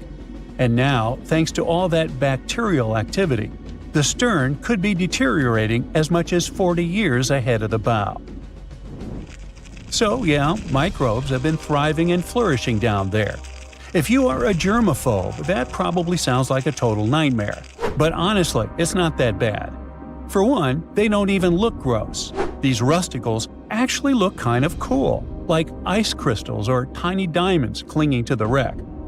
And don't worry, you are not in danger. As long as you keep a safe distance from the wreck, no direct contact, and definitely don't go poking around inside, there really is no risk. Speaking of getting dangerously close, we've got to mention the Titan submersible disaster. You know, the one that catastrophically imploded back in 2023 during a trip to the Titanic wreck. Sadly, all 5 people on board lost their lives. Even though this trip was sold as a tourist adventure, going that deep in the ocean is no joke. It's terrifying, cold, and dark. Sunlight gets absorbed by water and can't reach much farther than about 3,300 feet below the surface. Past that point, the ocean is in total darkness all the time. Titanic lies within a region known as the Midnight Zone for this very reason. The few brave people who have visited the wreck say the descent takes over 2 hours through complete darkness. Then, out of nowhere, the ocean floor just pops into view, lit up by the submersible's lights. The second big challenge is actually finding the wreck. At that depth, navigating is no easy task. When you reach the bottom, you really don't know exactly where you are. You're just kind of fumbling around in the dark, knowing that Titanic is somewhere down there, but you can't see it. However, detailed maps of the Titanic site, made from decades of high-res scans, really do help. As the wreck starts to come into view, they can use those maps to stay on track. Plus, sonar and sensors let the crew notice features and objects even if they're way beyond the sub's tiny light pool. For example, the Titan submersible had a sensor called the Doppler velocity log. This one sent out sound waves to measure how fast the sub is moving and how deep it is, based on its distance from the ocean floor. Still, passengers on previous trips to Titanic in this submersible have said how tough it is to find their way once they reach the ocean floor. And we can't forget about the pressure. The deeper you go in the ocean, the more pressure the water puts on everything. And the pressure is crazy high at the Titanic's wreck site. To put it into perspective, it is about 200 times the pressure inside a car tire. That's why submersibles need super thick walls to handle it. So yeah, the water around Titanic has creepy microbes, pitch-black darkness, and insane pressure. But there is one more thing happening down there, and that's unpredictable currents. You're familiar with them. I mean, when you swim in the sea, you can usually feel the currents pulling you from side to side. But the deep ocean has its own set of underwater currents too. They're not as strong as the ones you feel on the surface, but they can still move massive amounts of water around. These currents can be caused by things like wind, differences in water temperature and salt, and even strange storms down on the ocean floor called benthic storms. They can get intense and stir up the sea bottom. Now, like I mentioned earlier, the Titanic wreck is in two big pieces, the front and the back, and researchers have been checking out the seabed of the surrounding area. One part of the wreck is near this cold underwater current called the Western Boundary Undercurrent. It flows south and moves mud and sand along the ocean floor, creating ripples and patterns that show how strong or weak the current is. Most of the time, the currents there aren't very strong. They even found sand ripples near where all the Titanic debris landed, like furniture, coal, and just random stuff from the ship. And those ripples are showing a current flowing from east to west. But inside the main wreck site, things get a little wilder. The water flows more from northwest to southwest, probably because all the huge chunks of the ship are messing with the flow. Around the south side of Titanic's bow, the currents get unpredictable too. They keep switching directions, from northeast to northwest to even southwest. It's like the ocean's just doing its own thing down there. Experts think that over time, all this shifting water is going to slowly bury Titanic under layers of mud and sand. Little by little, the wreck could just fade away and disappear beneath the ocean floor. Alright, now it's time to get to the obvious issue here: icebergs. Yep, they're still a problem for ships today. In 2023, around 380 icebergs flowed into the busy shipping routes between North America and Europe. That's a problem. You see, the bigger the iceberg, the easier it is to spot and avoid. Smaller ice is a lot harder to detect, though it's no less dangerous. And that's because the most dangerous part is underwater, where no one can see it. Think about the iceberg that sank Titanic. Passengers saw about 100 feet of it above the water, but it's believed that's only 16% of its total size. Experts say the rest, hidden beneath the waves and much larger than what's visible, could stretch down several hundred feet. Now, the good news is that, unlike Titanic's day, we have much more technology now to spot icebergs in time. Modern ships have radar and satellite imagery that can pick up icy threats hiding in the dark. Some vessels even use sonar and thermal imaging to see through fog, helping the crew to spot icebergs above the surface. GPS and AIS pick safer routes, and monitoring centers around the globe send out real-time alerts, like having a personal iceberg spotting assistant. So, yes, it is a massive upgrade from just relying on binoculars. You won't have to worry about icebergs on your next cruise vacation, even if it passes alongside Titanic's route. But just to be extra safe, try not to travel with anyone named Jack or Rose, and never play the violin while on board. Just saying. By April 1912, the Titanic was the most expensive and unsinkable ship in the world. These days, the sunken Titanic is associated with some of the most expensive expedition tours in the world. Despite the terrible tragedy, people have built profitable businesses using the famous ship, and these businesses can be very dangerous. The Titanic fell to the bottom of the icy waters of the North Atlantic in 1912. It was more than 70 years before people finally discovered the ship. It happened in the 80s, when researcher Robert Ballard carried out a secret mission to search for sunken submarines. In addition to his mission, Ballard also wanted to search for the wreckage of the Titanic, if he had the time. In short, he did find the Titanic. This discovery became the beginning of big profits, fighting for customers, lawsuits, and the destruction of the wreckage. Shortly after the discovery, Ballard came to the U.S. Congress and testified about the Titanic he'd found. He suggested making a sea memorial out of the wreck's site and leaving this place untouched.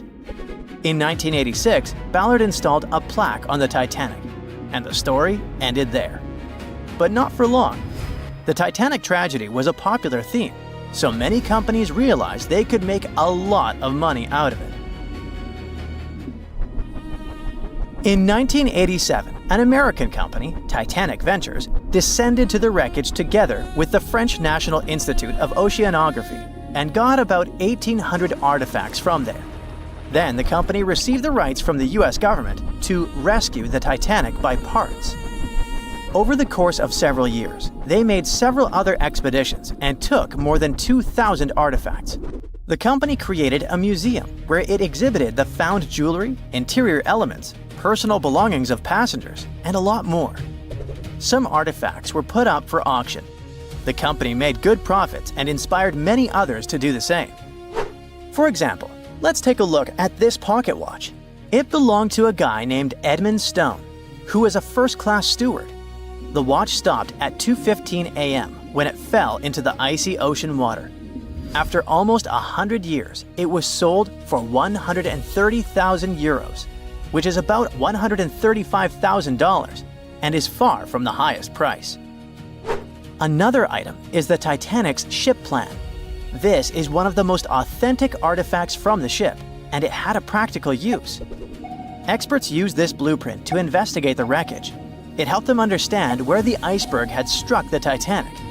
This plan was sold at auction for $320,000. Do you remember that moment in the movie when the ship began to sink and the violinists started playing their last song? It was actually true. There were real musicians on board who were playing till the end. One of them was Wallace Hartley. Unfortunately, he didn't survive the disaster, but his violin did. Even though it's impossible to play it, it was sold for $1.5 million.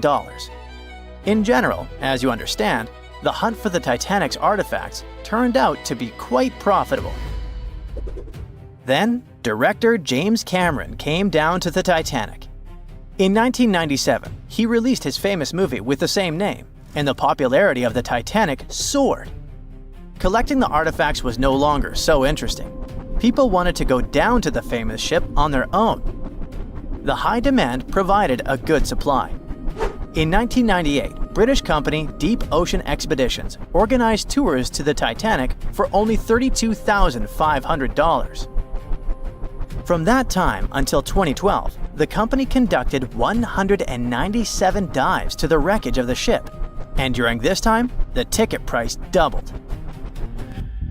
The company Titanic Ventures, which was the first to get an artifact from the sunken ship, later received the name RMS Titanic Inc., and it sued Deep Ocean Expeditions because it believed that its exclusive rights to salvage the ship's artifacts prevented other companies from conducting underwater tours. RMS Titanic won the court case and banned Deep Ocean from conducting expeditions, but this decision was overturned in 1999. In short, litigation and fights between competitors began. People continued to go down to the seabed to see the legendary ship. There were other companies that organized their own tours. Tourists descended to the Titanic inside underwater bathyscaphs. In 2001, an American couple had a wedding inside an underwater vessel that floated next to the Titanic deck. The profit was growing, customers were coming, and everything was fine, not counting the Titanic itself. The more tourists came down to the ship, the more damaged it got. People wanted not only to see, but also to touch the wreckage. The bathyscaphs could accidentally hit the ship and break apart its parts. The churning of the water caused by boat propellers could also damage the old ship. During one expedition, a bathyscaph crashed into the Titanic, but those who did it kept silent about this incident. In addition, the seabed where the ship lies is littered with garbage. Bottles, chains, weights, nets that people left during rescue operations and tourism. More than 100 years after the tragedy, the Titanic has finally received UNESCO protection. This means that many countries have received the right to prohibit going down to the Titanic, taking artifacts from there and selling them. The saddest thing is that this hype around the Titanic led to another tragedy. In 2023, Ocean Gate Expeditions conducted a tour on a submarine with 5 people. This was the famous Titan bathyscaph you've probably heard about.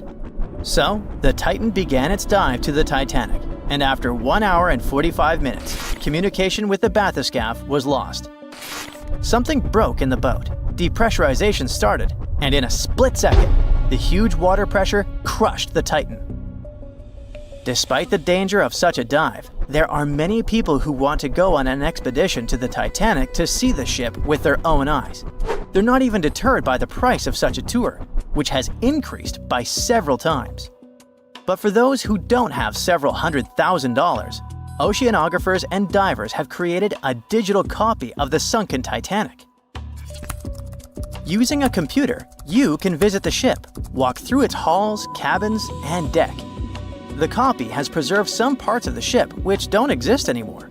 For example, the famous railings on the ship's bow where Leonardo DiCaprio hugged Kate Winslet have recently collapsed. And you can also visit museums dedicated to the Titanic. There, you'll see various photos, elements of the ship, personal belongings of passengers, and many other artifacts.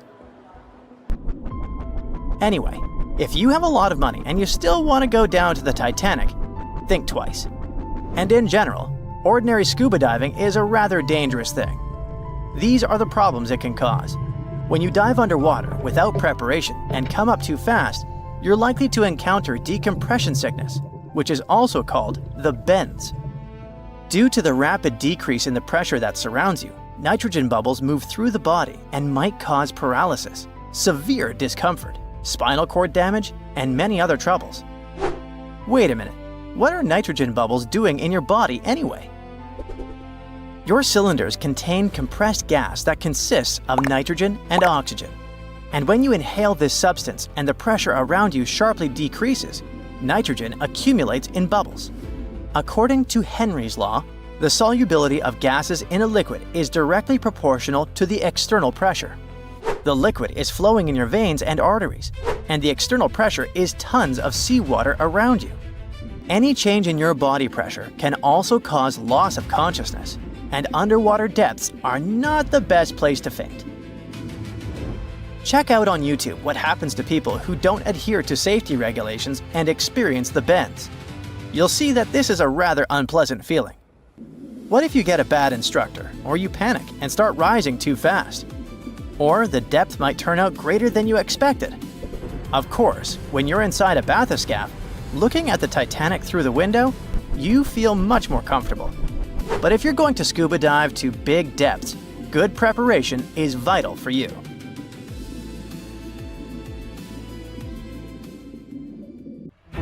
How could a ship built by the brightest minds of its time and called unsinkable go down in just 2 hours and 40 minutes? Maybe we can crack the mystery by diving deep into the bolts of the Titanic. And I mean that quite literally.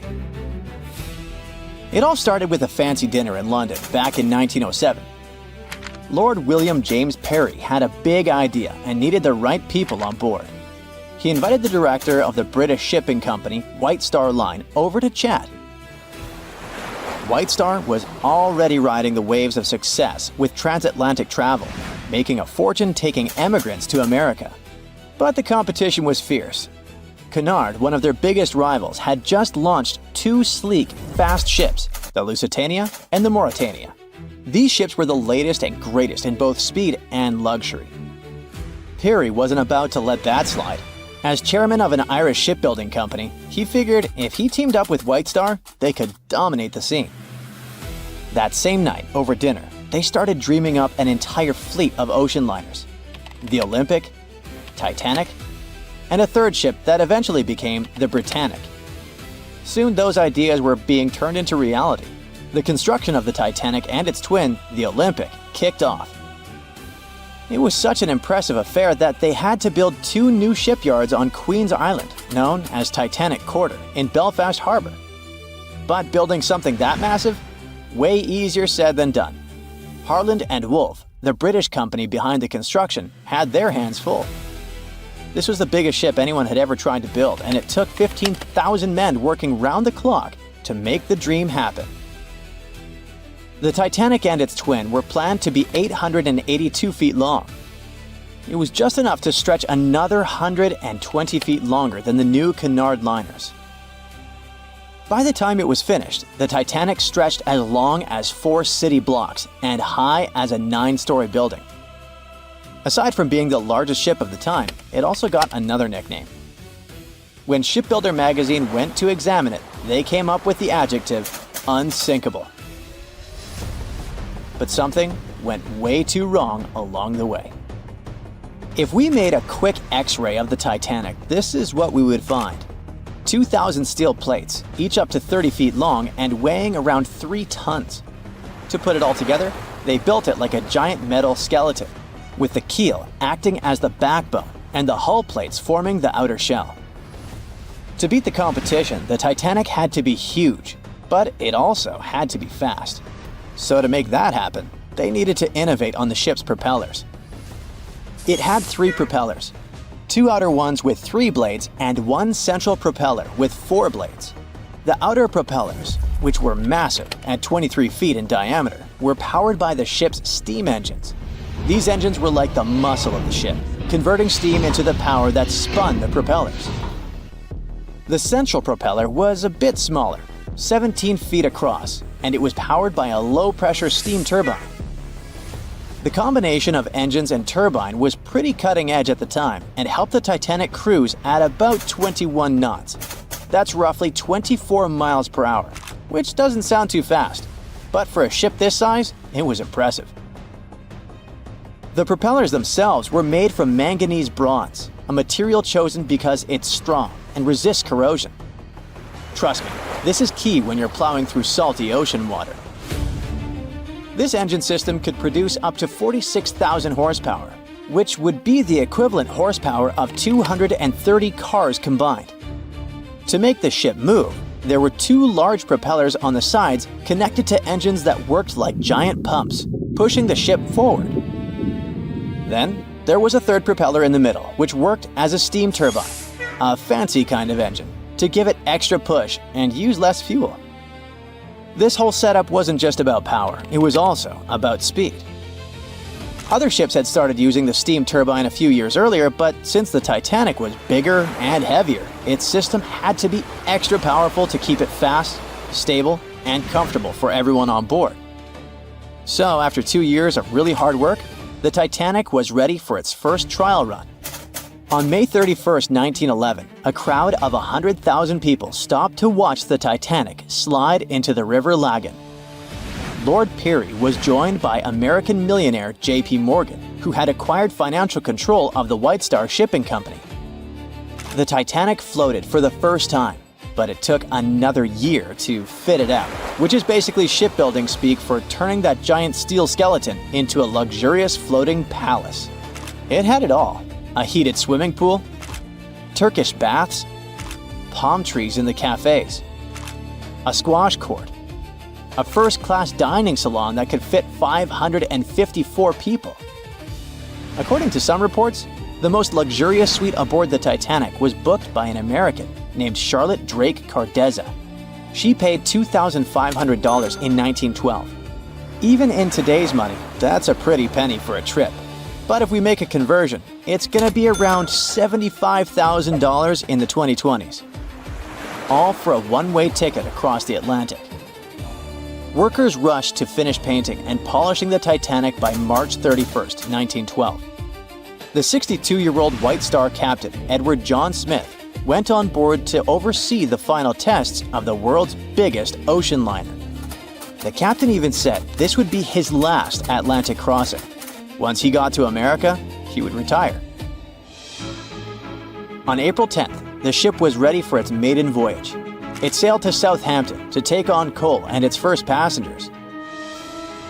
Passenger Sylvia Caldwell asked a deckhand if that gigantic ship was really unsinkable, to which he answered the iconic line that not even God himself could sink that ship. 4 days into the voyage, the RMS Titanic met its fate. Even though the ship got warnings about icebergs, it was gliding super fast in the dark. When the lookouts finally saw the iceberg, it was too close for the ship to stop or turn. Imagine trying to suddenly slam the brakes on a huge car. Now imagine that car was 20,000 times heavier than a normal vehicle and moving absurdly fast. When the Titanic tried to steer away, it ended up scraping the iceberg along its side. Even though the crew tried slowing down and turning, the ship sideswiped the iceberg, ripping open 100 meters of the hull, damaging 6 out of 16 watertight compartments. This caused the ship's front to dip underwater while the back lifted up, just like when one side of a lever gets too heavy. At a steep angle, the ship began to break in half from the middle, which is how it eventually sank. But why did the hull and rivets break so easily?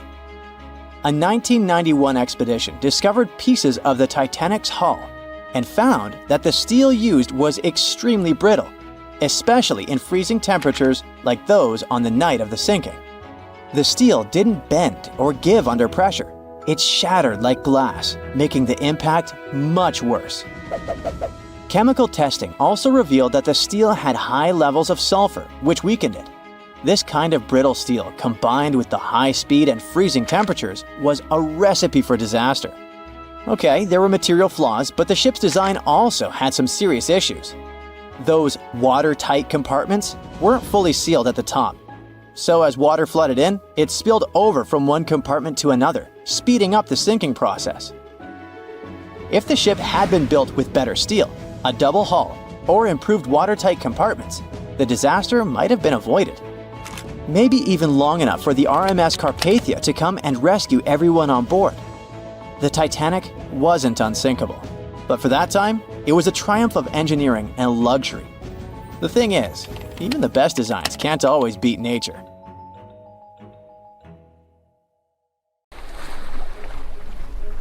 The lookout shouts, "Iceberg right ahead!" The Titanic strikes the ice. Water starts flooding in. Third-class passengers are locked up. There aren't enough lifeboats for everyone. Panic sets in. Violins are playing. The ship sinks. Well, we all know the story of the movie Titanic like the back of our hand by now. But what if I told you that Hollywood lied to us? To tell the real story of what happened that freezing night in 1912, we need to rewind a bit. The lookout shouts, "Iceberg right ahead!" Yep, that part was true. Just before 11:40 at night, Frederick Fleet noticed something darker than the sea directly ahead. As the ship got closer, he realized it was an iceberg. The engines were quickly reversed and the ship turned sharply. Instead of hitting it head-on, Titanic scraped along the side of the berg, sprinkling ice on the forward deck. If you remember, in the movie, Jack and Rose are having a romantic moment when they feel the ship shudder after hitting the iceberg. Everything shakes as if they were in the middle of a light earthquake. Some real-life passengers reported feeling something similar after the impact, but according to Titanic survivor Frank Prentice, it wasn't exactly like that. He said there was no impact as such, and it all felt more like slamming on your car brakes. The ship stopped, and that was that. Some people even slept right through the collision, confirming that there wasn't such an abrupt impact. Mr. Prentice, curious about what had happened, left his cabin and went out to the deck. When he got there, all he could see was a little ice on the surface, not the towering iceberg that Jack and Rose saw. But as we all know by now, the real damage happened below the waterline, where the iceberg had a jagged spur that slashed a 300-foot gash in Titanic's hull. Once the crew realized how severe the damage was, they immediately began sending distress calls to nearby ships, asking for help. At some point in the movie, the radio operator goes to the captain and says there is only one ship nearby, the RMS Carpathia, which later ends up rescuing many passengers. But in real life, there were more ships around. It's believed that the SS Californian was only about 23 miles away. This ship might have actually seen the Titanic sinking, or at the very least, seen its rockets exploding high in the sky. Yet, for reasons we will never fully understand, they didn't try to help. Let's get back to the story. Now, people need to get off the ship. At 12:45, lifeboat number 7 was the first to be lowered. Just like in the movie, women and children were told to go first. But in reality, some women were hesitant and even refused to get into the lifeboats. Mr. Prentice said this happened mainly for two reasons. First, these lifeboats were high and passengers were terrified of the 70-foot drop from the deck to the ocean below. And second, most women didn't believe the Titanic would actually sink. It was called unsinkable after all. So the idea of getting into a lifeboat seemed pointless at the time. This mindset probably explains why Eloise Smith, a first-class passenger, recalled that there was no panic or chaos at first. Other survivors backed this up, saying that no women or kids were crying. But one thing that was indeed concerning, at least for the crew, was the possibility that the lifeboats might buckle under too much weight. This is one of the theories why the first few lifeboats left carrying only a fraction of their full capacity. Like lifeboat number 7, which only carried 27 people in it, even though it could hold up to 65. In total, Titanic had 20 lifeboats, which could carry about half of the 2,200 people on board that night. But that didn't happen. And now we know the passengers had no idea there weren't enough for everyone. As women were calmly getting into the first lifeboats, musicians headed up to the deck. Their only goal was to play and keep the passengers calm. That's a pretty well-known fact. But the real story is that some survivors said they never saw or heard the band. No violinists whatsoever.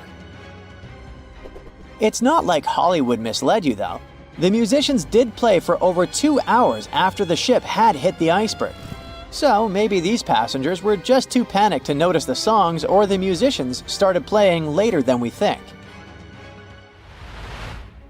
Now, it's time to talk about the terrible treatment that third-class passengers received.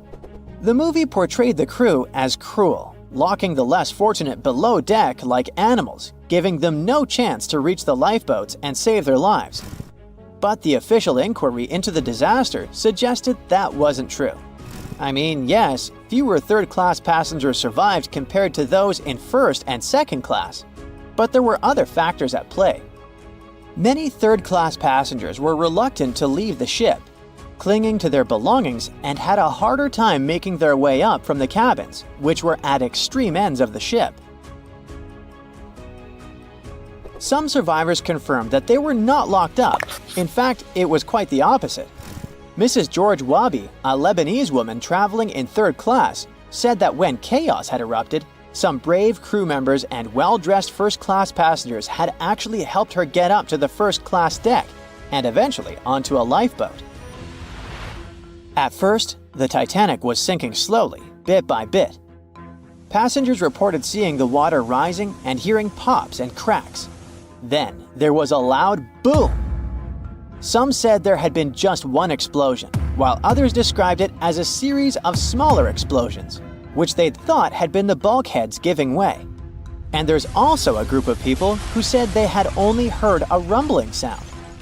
So not everyone agreed on the sound they had heard, but one thing is a fact. By 2:18 in the morning, the lights on Titanic went out, and the ship plunged into complete darkness.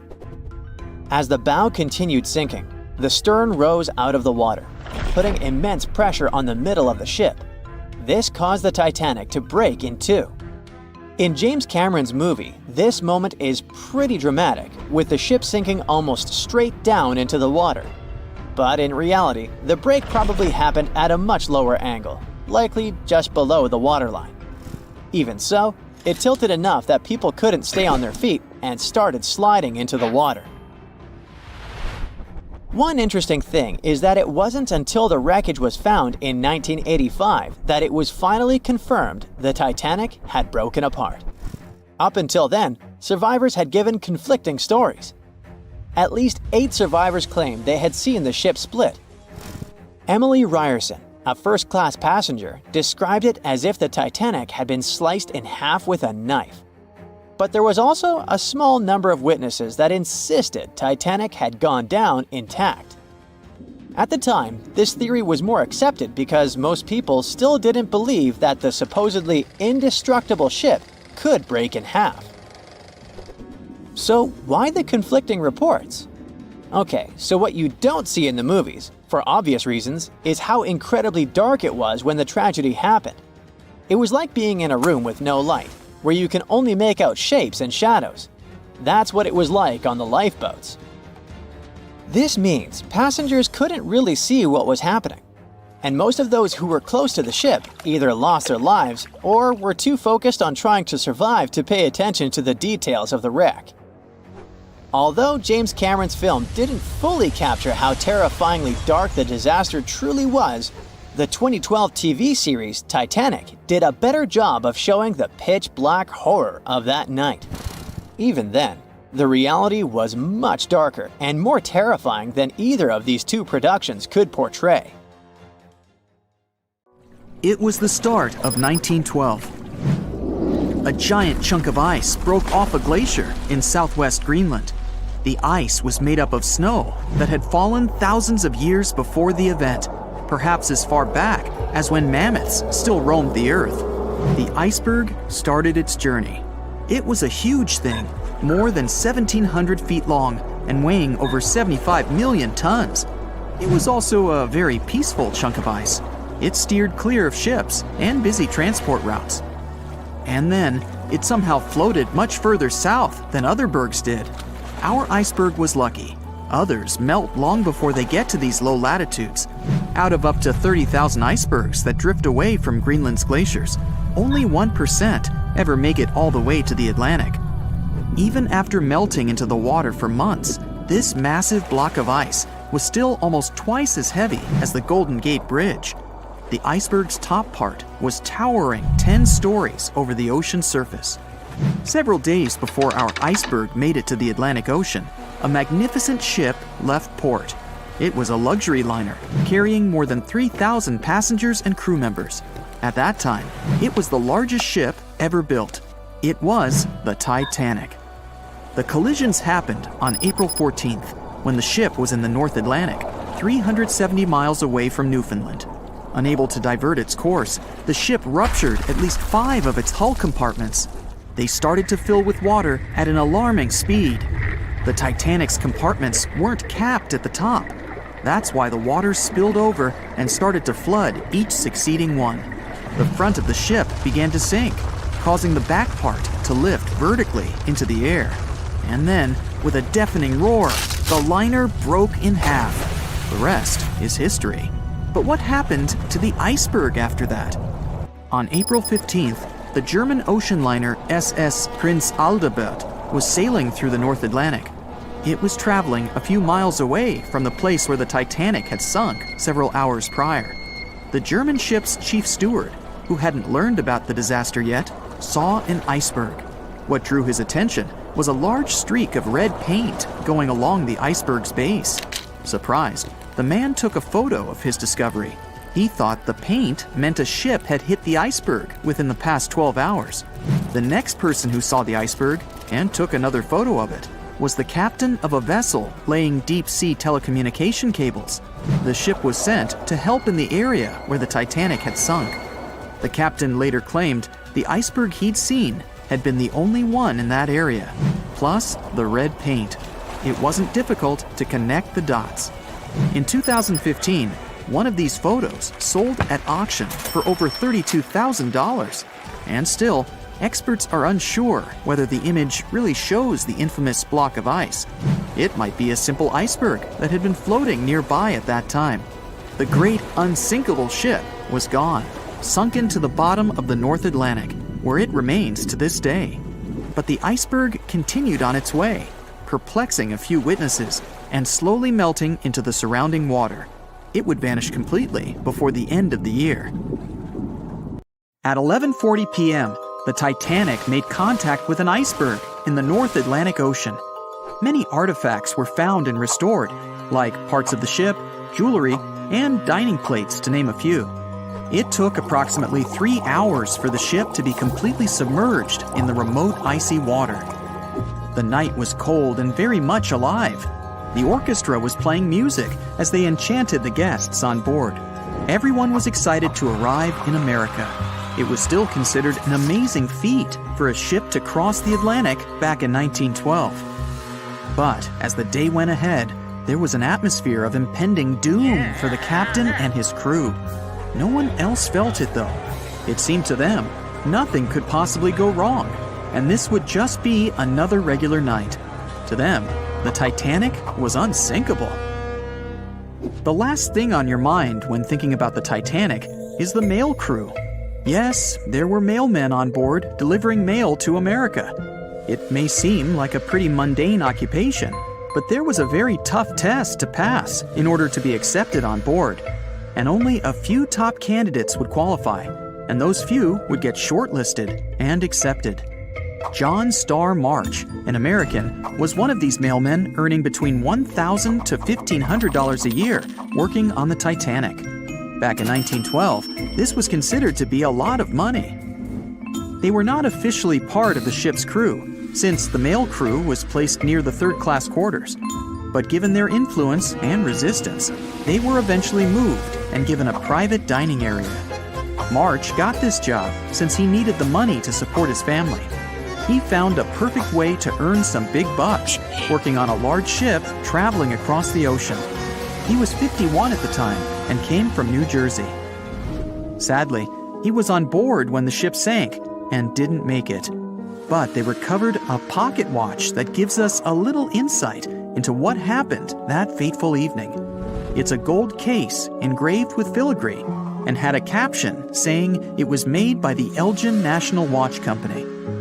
On the surface, you'd think this would just make a pretty cool antique sitting over the fireplace, but there are some unusual details about it. There are obvious signs water seeped beneath the glass, and the black arms of the watch indicate the time to be exactly 1:27.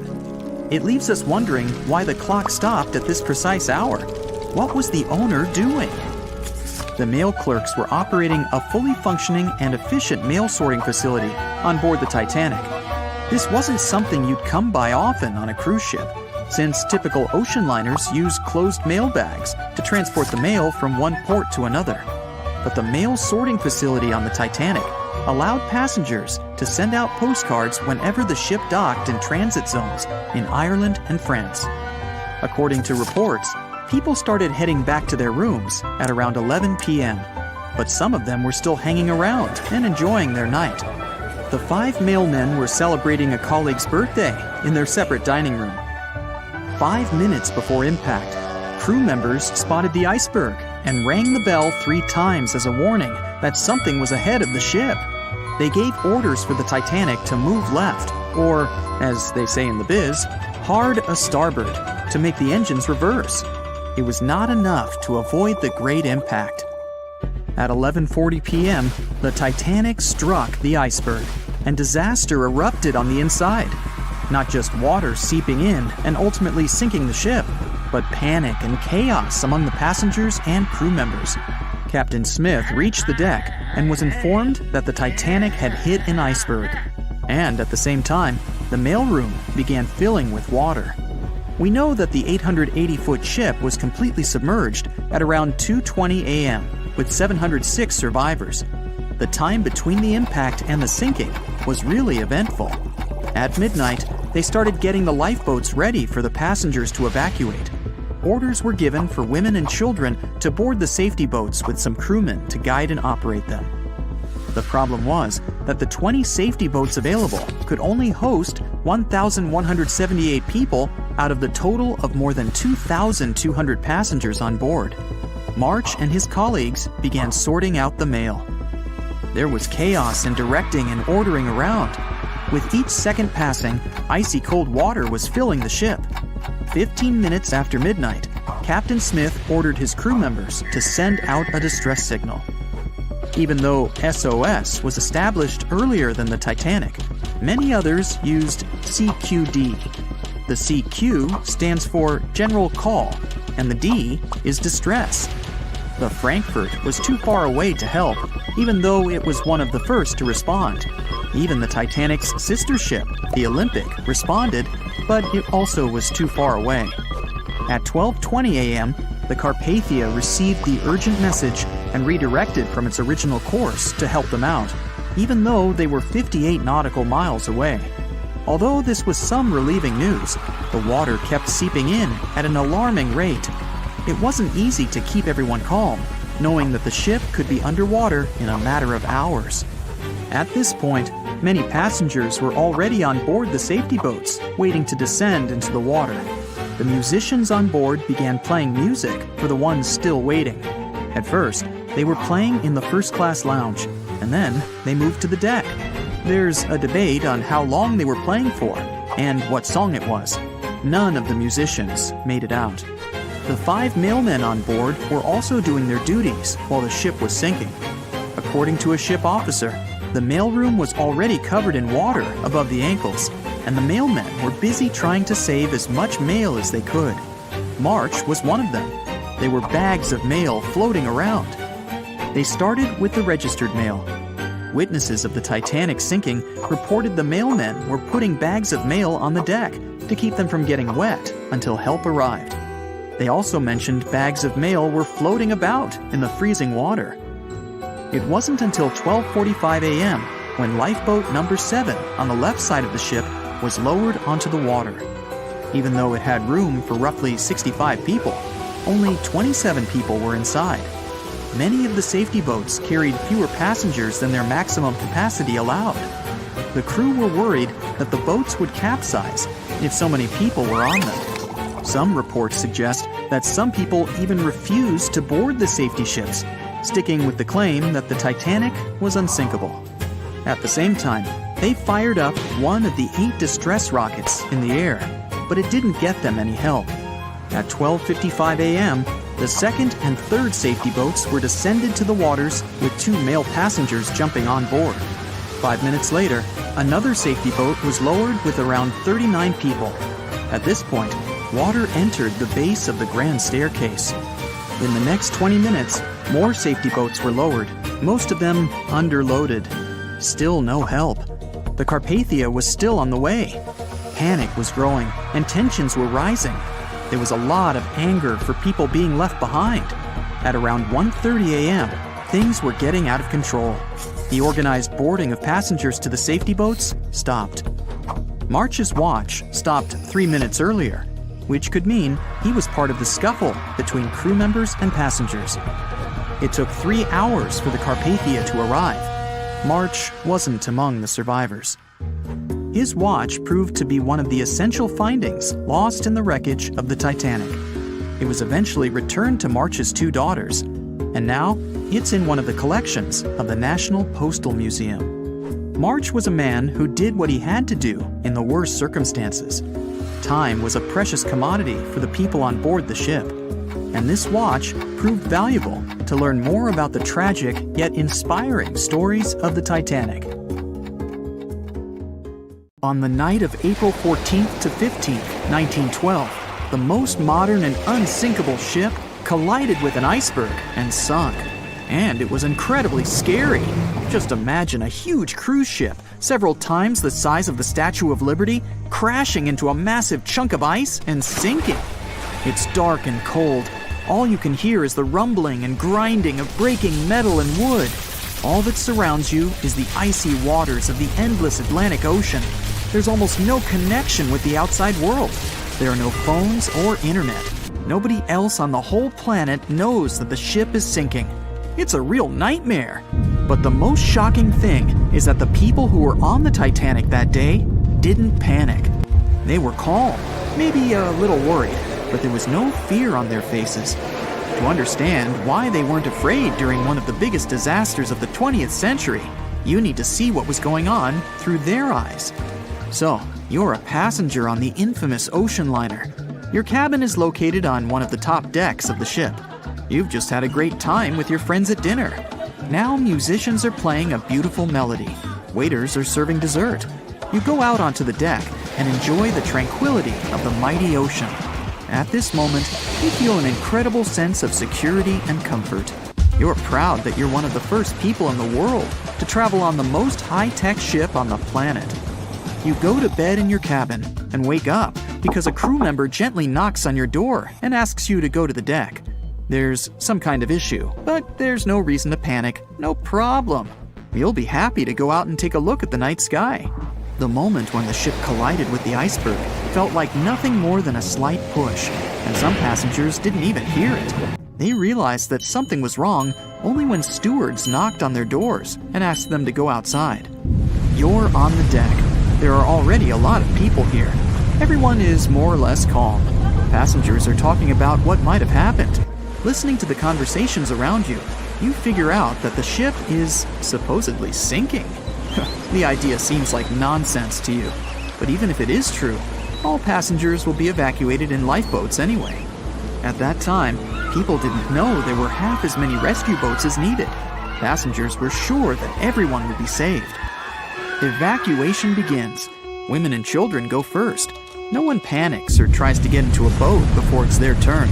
All men behave gentlemanly and help crew members to evacuate women. One passenger wants to get into the boat with his wife, but it's not because he's afraid to stay on the Titanic. He's just worried. It seems to him that it's less safe in the boat than on the giant liner. He doesn't want to leave his wife alone, but the crew members explain the situation to him, and the man retreats without any resistance.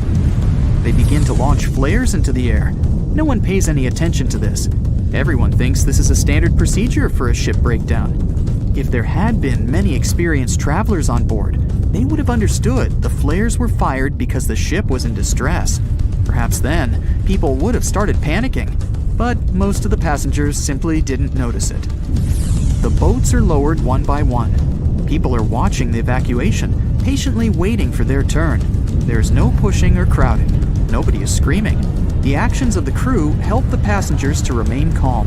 They deliberately downplay the severity of the situation to prevent panic. Someone says the boats are launched simply as a precaution. Also, the crew members claim that a rescue ship is heading for the Titanic and is just a few miles away. Some passengers say they see the lights of another ship. The people who are already sitting in the boats want to stay closer to the Titanic, since this way they'll feel safer. Many passengers simply don't want to believe that something serious is happening. Even when they're told the ship is sinking, they refuse to admit it.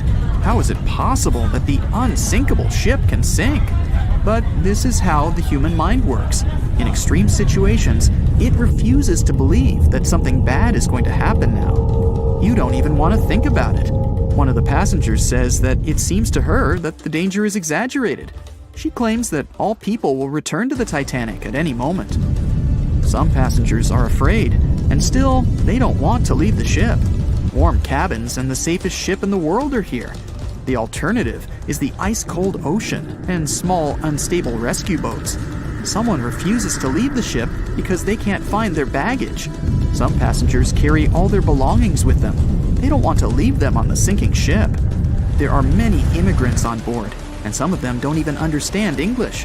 The crew members can't explain to them what's happening.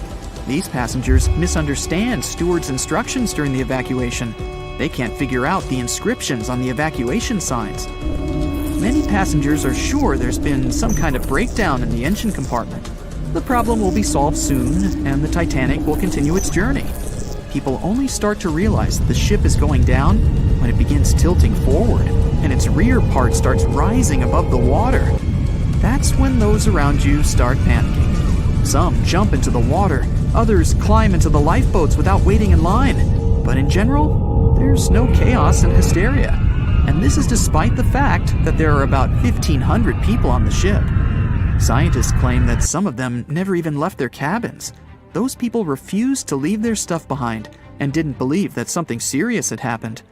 During the evacuation, the orchestra is playing. This helps people to keep their cool.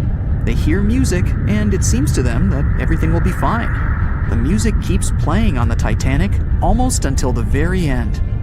At about 2:05 a.m., the crew lowers the last boat with passengers. 15 minutes later, the ship goes underwater.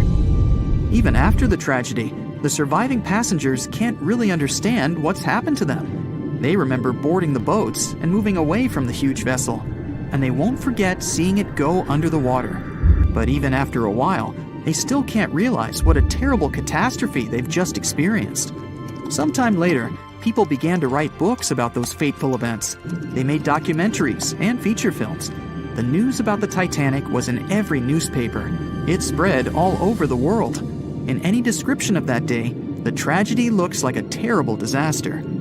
But those who were there admit they didn't feel all-consuming dread. They just couldn't believe what was happening that day. The tragedy of the Titanic might seem more terrible for people who heard about it than for people who experienced it. Many people around the world refused to go on board large ocean liners after the catastrophe. They were afraid of what could happen to them. At the same time, a lot of passengers who survived on the Titanic continued to travel by other ships. There was a woman who survived 3 shipwrecks, including the Titanic, and she still continued traveling. And what if people tried to raise the Titanic from the sea floor? This happened many years after the shipwreck. Then, the $5 million operation failed. Nylon slings were attached to a large part of the sunken ship. The other ends of the slings were connected to diesel engines. For the entire operation, a mini-submarine was used. A piece of the Titanic, weighing 21 tons, was being pulled up when one of the slings tore. And then, one by one, the other cables began to snap too. The huge piece of the ship fell back to the seafloor. By that time, the participants of the rescue operation had run out of food supplies. And since the nearest shore was quite far away, they decided not to give it another try. April 14, 1912. A cold evening somewhere in the North Atlantic. On board the most modern and unsinkable ship, the Titanic, a dinner is held. 2 well-dressed men are sitting at one of the tables. One of them is a famous British journalist. He tells his interlocutor an interesting and at the same time terrible story. It all started about 1000 BCE in ancient Egypt. At that time, one woman was born in the city of Thebes. No one knew who she was or what she did, but she had a high social standing. Towards the end of her life, she was proclaimed a priestess in the College of Amen-Ra.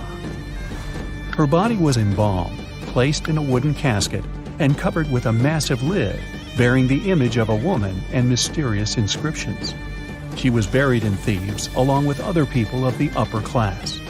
The mummy of this woman lay at rest for almost 3,000 years. The burial place had been carefully hidden. Around the first half of the 19th century, a group of locals accidentally discovered the ancient tomb. They disturbed the peace of the priestess. No one knows exactly what happened that day, but the mummy was removed from the casket and disappeared without a trace.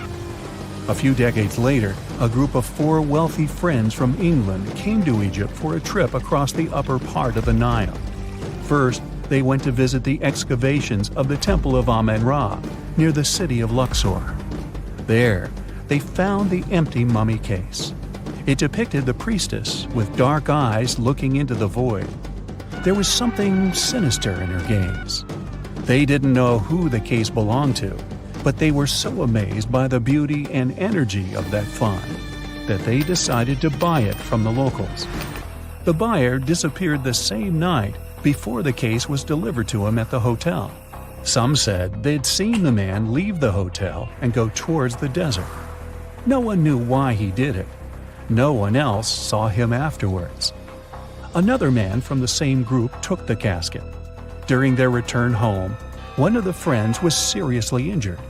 After arriving in London, the new case owner discovered the bank where all his money was placed had gone bankrupt. In one day, the man turned from a wealthy businessman into a beggar. A third friend also experienced the sinister influence of the ancient find. He lost his health, job, and eventually even his life in an accident shortly after returning to London.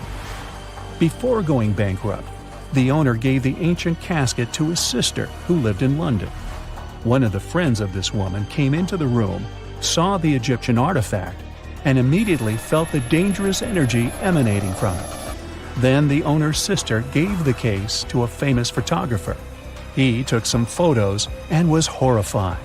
According to his words, he saw a real priestess with a human face in the photos. She looked at him with an ominous, icy gaze. No one except the photographer touched the film of the camera. No one changed the photo. Shortly after, the photographer mysteriously went missing.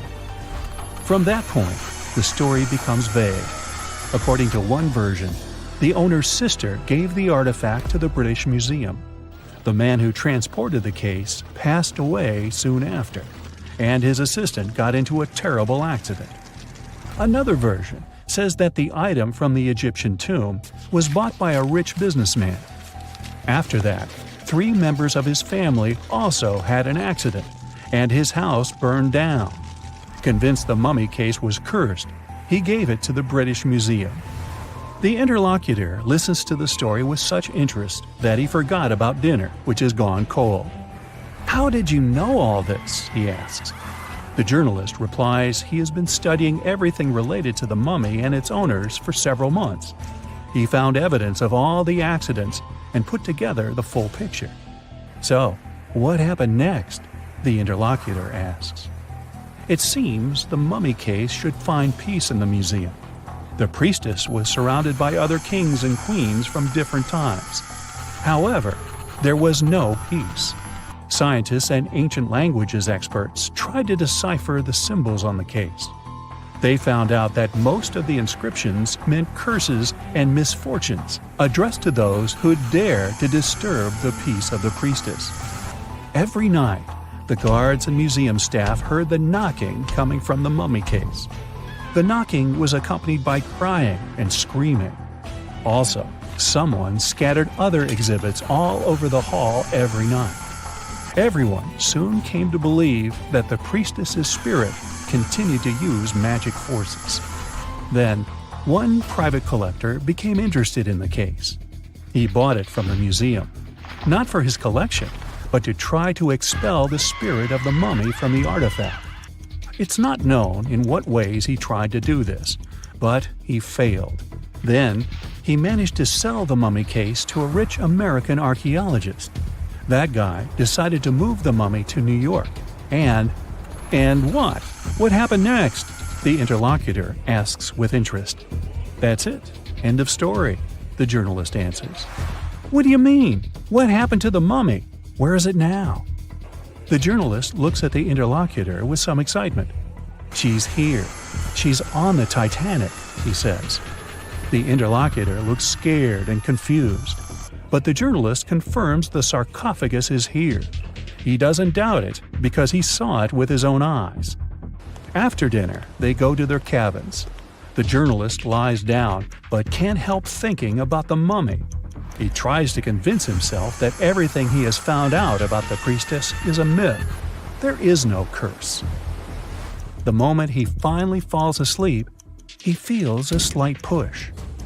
A few minutes later, a crew member knocks on his cabin door. He informs that all passengers must go to the upper deck because something has happened to the ship. The journalist goes out into the fresh air and sees a huge crowd of people. There's no panic yet. Someone says that something has happened to the engine. Others say it's just a precaution. The journalist immediately understands everything. The ship is sinking. The priestess did it. In less than an hour, the Titanic completely went underwater. One legend says the priestess influenced the captain of the ship. The crew members didn't dare to put such a valuable cargo in the hold. Therefore, they placed the box with the artifact near the captain's bridge. On that fateful night, the captain decided to look at the casket with his own eyes. After that, his behavior became weird. They said the spirit clouded his mind.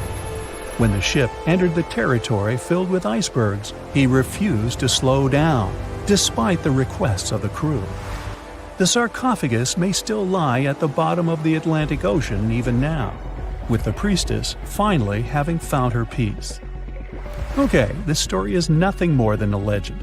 There's no record or evidence that the Titanic was carrying any kind of mummy or sarcophagus. The legend appeared a couple of years after the disaster. At that time, there were many theories about what happened to the Titanic. The ship sank because of secret agencies. ETs attacked the Titanic. The Titanic was sunk specifically to get money for the insurance company. Such crazy theories were very popular among audiences. One of these theories was developed by a well-known newspaper. Journalists published an article about the cursed mummy on board the Titanic. The rest picked up the legend and it became popular. One of the reasons why people believe in such things is hidden in human psychology. Any fake legend tells something secret, things that people don't or shouldn't know about. When a person reads this, they feel special because now they know a terrible secret. This sense of self-importance is the reason for the popularity of conspiracy theories. Well, it is also important to note that all these theories are really interesting. By the way, the mummy from this story actually exists, and it's in the British Museum. More precisely, there's only a wooden lid from the sarcophagus with the image of a woman. It's still unknown who it belonged to. The identity of the last owner is also unknown. It's only known the exhibit was transferred to the museum at the end of the 19th century. There, she was called the Unlucky Mummy. The museum staff reports that it doesn't bring any misfortunes. The screams and knocking from the lid are just a myth. You can come and see the exhibit yourself with your own eyes, if you dare, of course. The night was dark and scary. A few hundred people were sitting in lifeboats, not knowing what would happen next or what their lives would look like from that moment on. All they knew was the giant ship they had been sailing on just a couple of hours earlier disappeared in front of their eyes. They were alone, waiting for help. Is anyone even coming? They had no idea if the rest of the ships that were traveling relatively close to them had heard their call for help. There was nothing else to do but wait. The Titanic, an iceberg, and one night, April 14th, 1912. It's one of the most famous stories from modern history that everyone talks about, even now, more than 100 years later. The 16 lifeboats on board could only accommodate a little more than 50%, 1,178 people, of the total number of passengers that were on board. And many of them were still half empty. In one of them, there was a little 2-month-old girl, Milvina Dean, the youngest passenger on board the giant ship. Her parents had decided to leave England because they wanted to build a better life in the United States. Her father had some family in Kansas, and he hoped they could start their own business there. The Dean family didn't actually choose to be on board this giant legendary liner, but because of a coal strike, they got transferred there, so they boarded it at Southampton as third-class passengers. Milvina's father felt when their ship hit the iceberg on that cold and seemingly peaceful night. He immediately went up to investigate. When he saw that people were panicking and that the crew members were giving warnings on the actual danger of the situation, he rushed to their cabin to find his wife. He told her to dress the children and quickly go up on deck. The crew members gave the order to get the lifeboats ready and start transferring women and children there first. It was a chance for at least some family members to get to safety. Milvina, her mother, and her brother got in Lifeboat 10. They were among the first off the liner out of the 706 crew members and passengers who managed to escape the sinking ship. Later, the liner called Carpathia heard their call for help, came for the passengers, and took them to New York. Her father, unfortunately, stayed behind them and didn't manage to save himself. Milvina grew up in Ashurst, England, which wasn't far from where she set sail on the ship. She spent her life working as a secretary and an assistant in small businesses in Southampton. She never married. Milvina always used to say she never spoke about the whole Titanic thing because she remembered nothing about it, so she didn't want people to think she was just drawing attention to herself. But in 1985, a French-American team got together and located the wreck of the Titanic. It was around 370 miles east of Mistaken Point, Newfoundland, in water that was more than 2 miles deep. That's when they confirmed the ship split in two. For decades, people believed the ship sank in one piece. They thought the only significant damage was the damage the hull got from its contact with the iceberg. In reality, it broke in half, right between its third and fourth funnels. It happened shortly before the ship disappeared under the surface of the water, and the whole thing, starting from the moment when they hit the iceberg, lasted around 2 hours and 40 minutes. People didn't pay that much attention to the Titanic until this team of researchers found the wreck. In the last year of her life, she sold some of her family's possessions at auction to pay for her stay in a nursing home. The items she sold also included a suitcase filled with clothes that her family got when they arrived in the US, and compensation letters her mom got from the Titanic Relief Fund. The compensation letters outlined the financial aid that certain passengers received who had survived the loss of their loved ones. She lived until the age of 97 when she caught pneumonia. She was the youngest of the 705 people that survived the whole event. The Titanic was the world's largest ship. Since it was so big, some thought the vessel should have had 4 exhaust stacks. But Thomas Andrews, the man who designed the ship, believed that only 3 were necessary. So, the Titanic basically had one purely decorative stack. 2,200 people were on board when the ship sank. There were 908 crew members, and the maximum number of passengers on board, which was 3,500. As you probably saw in the movie, there were different classes of passengers. The estimated overall wealth of those in first class was about $500 million. And researchers estimated $6 million worth of things went down to the ocean bottom, together with the ship. In first class, this liner was a place of luxury. It had 4 restaurants, 2 libraries, 2 barber shops, reading rooms, and a photographic darkroom on board. There was also a heated swimming pool, but only first-class passengers could use it, at a price of 1 shilling a time. The ship also had Turkish baths and electric baths, and passengers could use each for 4 shillings at a time.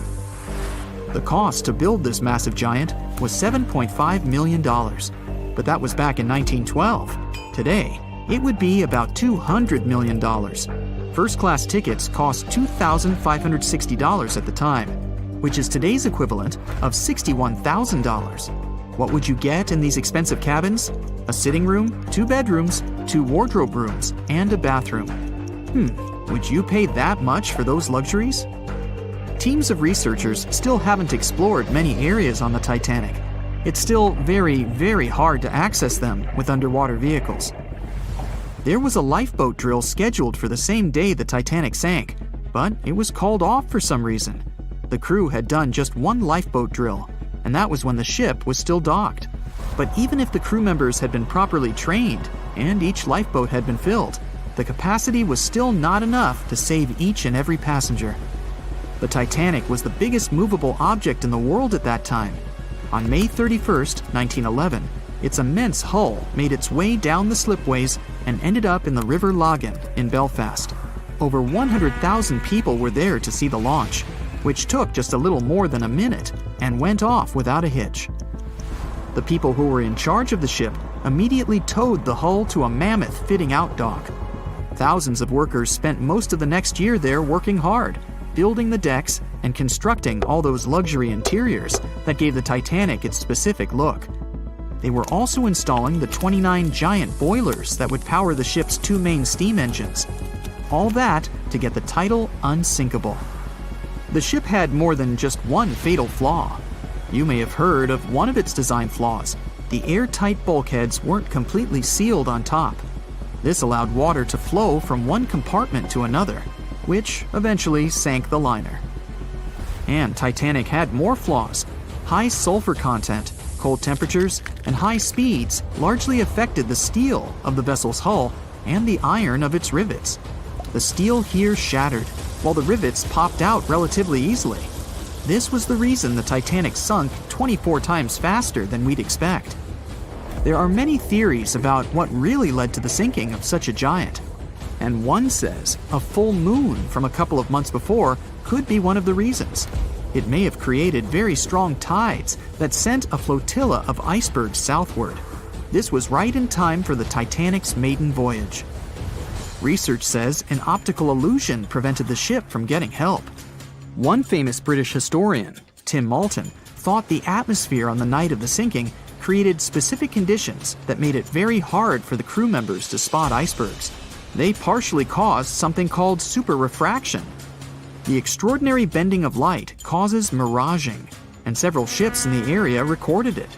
Not only did this prevent the crew from seeing the troublesome iceberg in time, but it also stopped one of the ships that could have offered help from identifying the call for help and communicating with the Titanic crew. Also, some say the ship was traveling too fast. From the start, they blamed the skipper for sailing such a big liner at such a high speed, 122 knots through the cold and unpredictable waters of the North Atlantic, which was full of hidden icebergs. On April 10, 1912, the RMS Titanic set sail from England. But this wasn't the launch of a regular ship. The Titanic was the largest liner ever built at the time. It was 882 feet long. That's nearly the size of 3 soccer fields. And measured from the hull to the top of the smokestacks, the ship was an impressive 175 feet tall. That's the size of a 17-story building. Deemed unsinkable, it took 3,000 workers almost 3 years to build.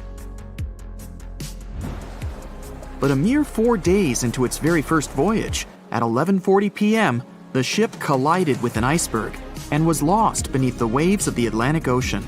It took the liner only 2 hours and 40 minutes to sink. And of more than 2,200 passengers and crew members on board, only 706 survived. The wreck would remain lost for another 73 years, hiding its many secrets within the frigid Atlantic waters. And if it wasn't for a man whose whole life had been devoted to exploring the sea, the giant ship might have remained lost for a lot longer. That man was Robert Ballard. As a child, Ballard was obsessed with the ocean. This fascination started when he was just 12 years old. That's when he watched a film adaptation of Jules Verne's science fiction novel, 20,000 Leagues Under the Sea. It had everything to spark a young person's imagination, from adventure and strange creatures to a powerful underwater vehicle called the Nautilus. It could travel anywhere in the world you wanted to go. From that moment, life on dry land was no longer in Ballard's future. When he was 23, he was assigned to the Deep Submergence Group. There, he helped develop techniques to search the ocean floor.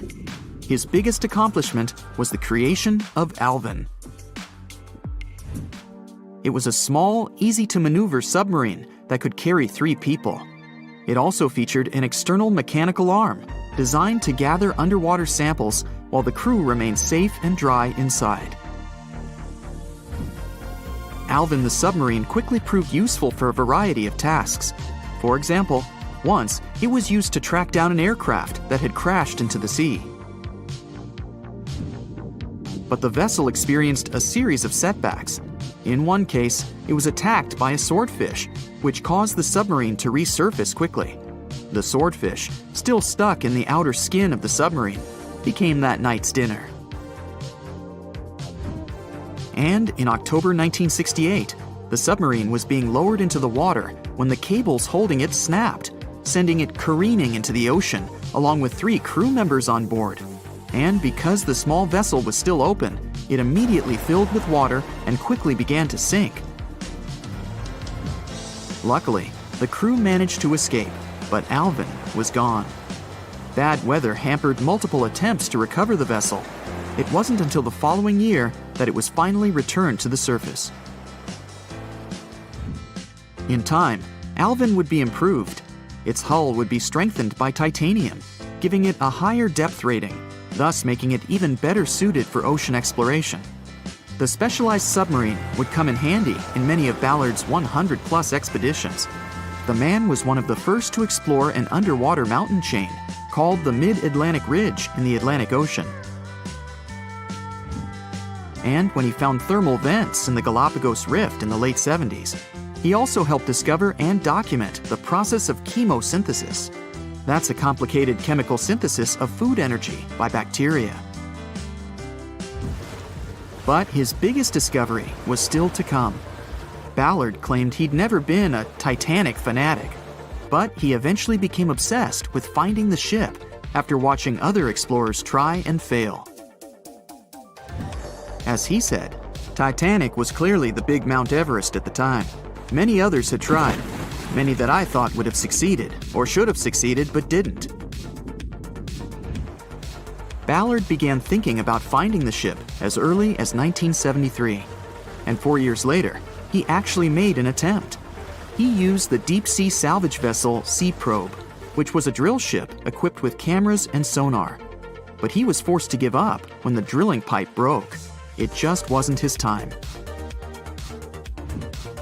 In the early 80s, a Texas oil man named Jack Grimm tried to find the wreck on 3 different occasions. Once, Grimm was actually right over the Titanic, but his equipment failed to detect it. That's what we call extreme bad luck.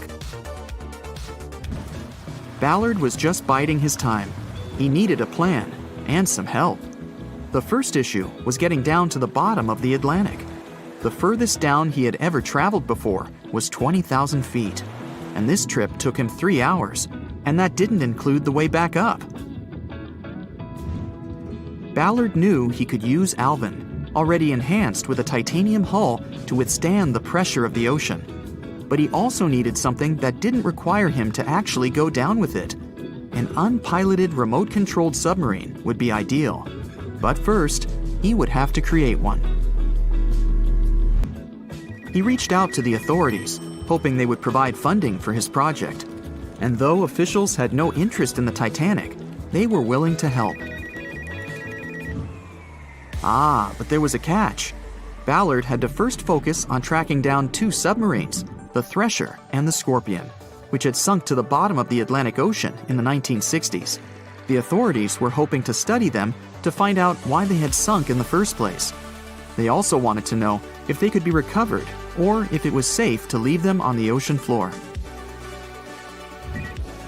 Only when he had successfully completed this task would he be free to use any remaining time on his contract to find the Titanic. With no other options for funding, Ballard took the offer. He got to work.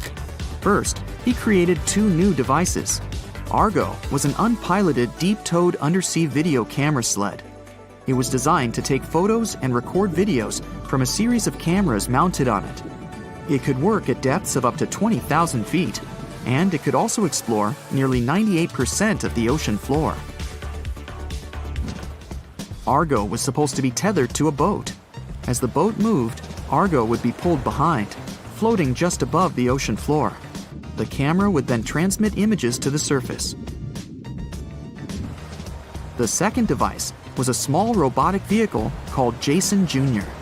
It was also controlled remotely, which allowed the crew inside a submarine, like Alvin, to get closer to and photograph underwater objects. Ballard was now ready. He knew he had to find those submarines quickly, and it didn't take him long. Much to his relief, the search was relatively simple, and he was able to fulfill his obligations with 12 days to spare. With almost 2 weeks to devote to finding the Titanic, he set out to explore the ocean. He focused the search close to Newfoundland, Canada, pulling Argo along the ocean floor and reviewing the images it collected. And after a few days of nothing, they eventually found riveted hull plates and a boiler. Could this be it? The next day, a ship's large bow was revealed. On September 1st, 1985, Ballard and his fellow crew members realized they had finally found the infamous ship. The discovery resulted in a mix of emotions. Ballard was excited to be the first to find the Titanic's final resting place, but he was also overwhelmed by the sense of grief for those who had suffered when the ship had gone down. Over the next 4 days, the crew explored the wreck. They found the crow's nest, from where the iceberg had first been spotted. Plus, there was finally evidence of how the massive ship had split in 2 before sinking, with both halves of the ship found. There was furniture and dinnerware, and sadly, several leather shoes of those who hadn't made it to safety were scattered about the ocean floor. Ballard succeeded where others had failed and became an instant celebrity around the world. You'd think that locating the Titanic would be enough for one man, but not for Ballard. In 2019, he took on the challenge of solving another mystery, the disappearance of Amelia Earhart. Earhart had attempted to be the first woman to fly around the world. Unfortunately, she disappeared somewhere over the Pacific Ocean in 1937. She and her plane were never found. Ballard hoped that his luck with the Titanic would help with finding where Earhart had gone down, but his expedition failed to find anything. And though Robert Ballard has found more shipwrecks than anybody else, it's only the tip of the iceberg. It's estimated that there are over 3 million shipwrecks in the ocean, and Ballard has only located 100 of them. Now, in his late 70s, the man is hoping to encourage young people to continue his work of exploring the ocean and its many mysteries. In 1989, he started the Jason Learning Project to inspire grade school students to pursue science, technology, engineering, and math. He has his own research vessel called the EV Nautilus, after the name of the submarine in Jules Verne's novel, a fitting tribute to the story that inspired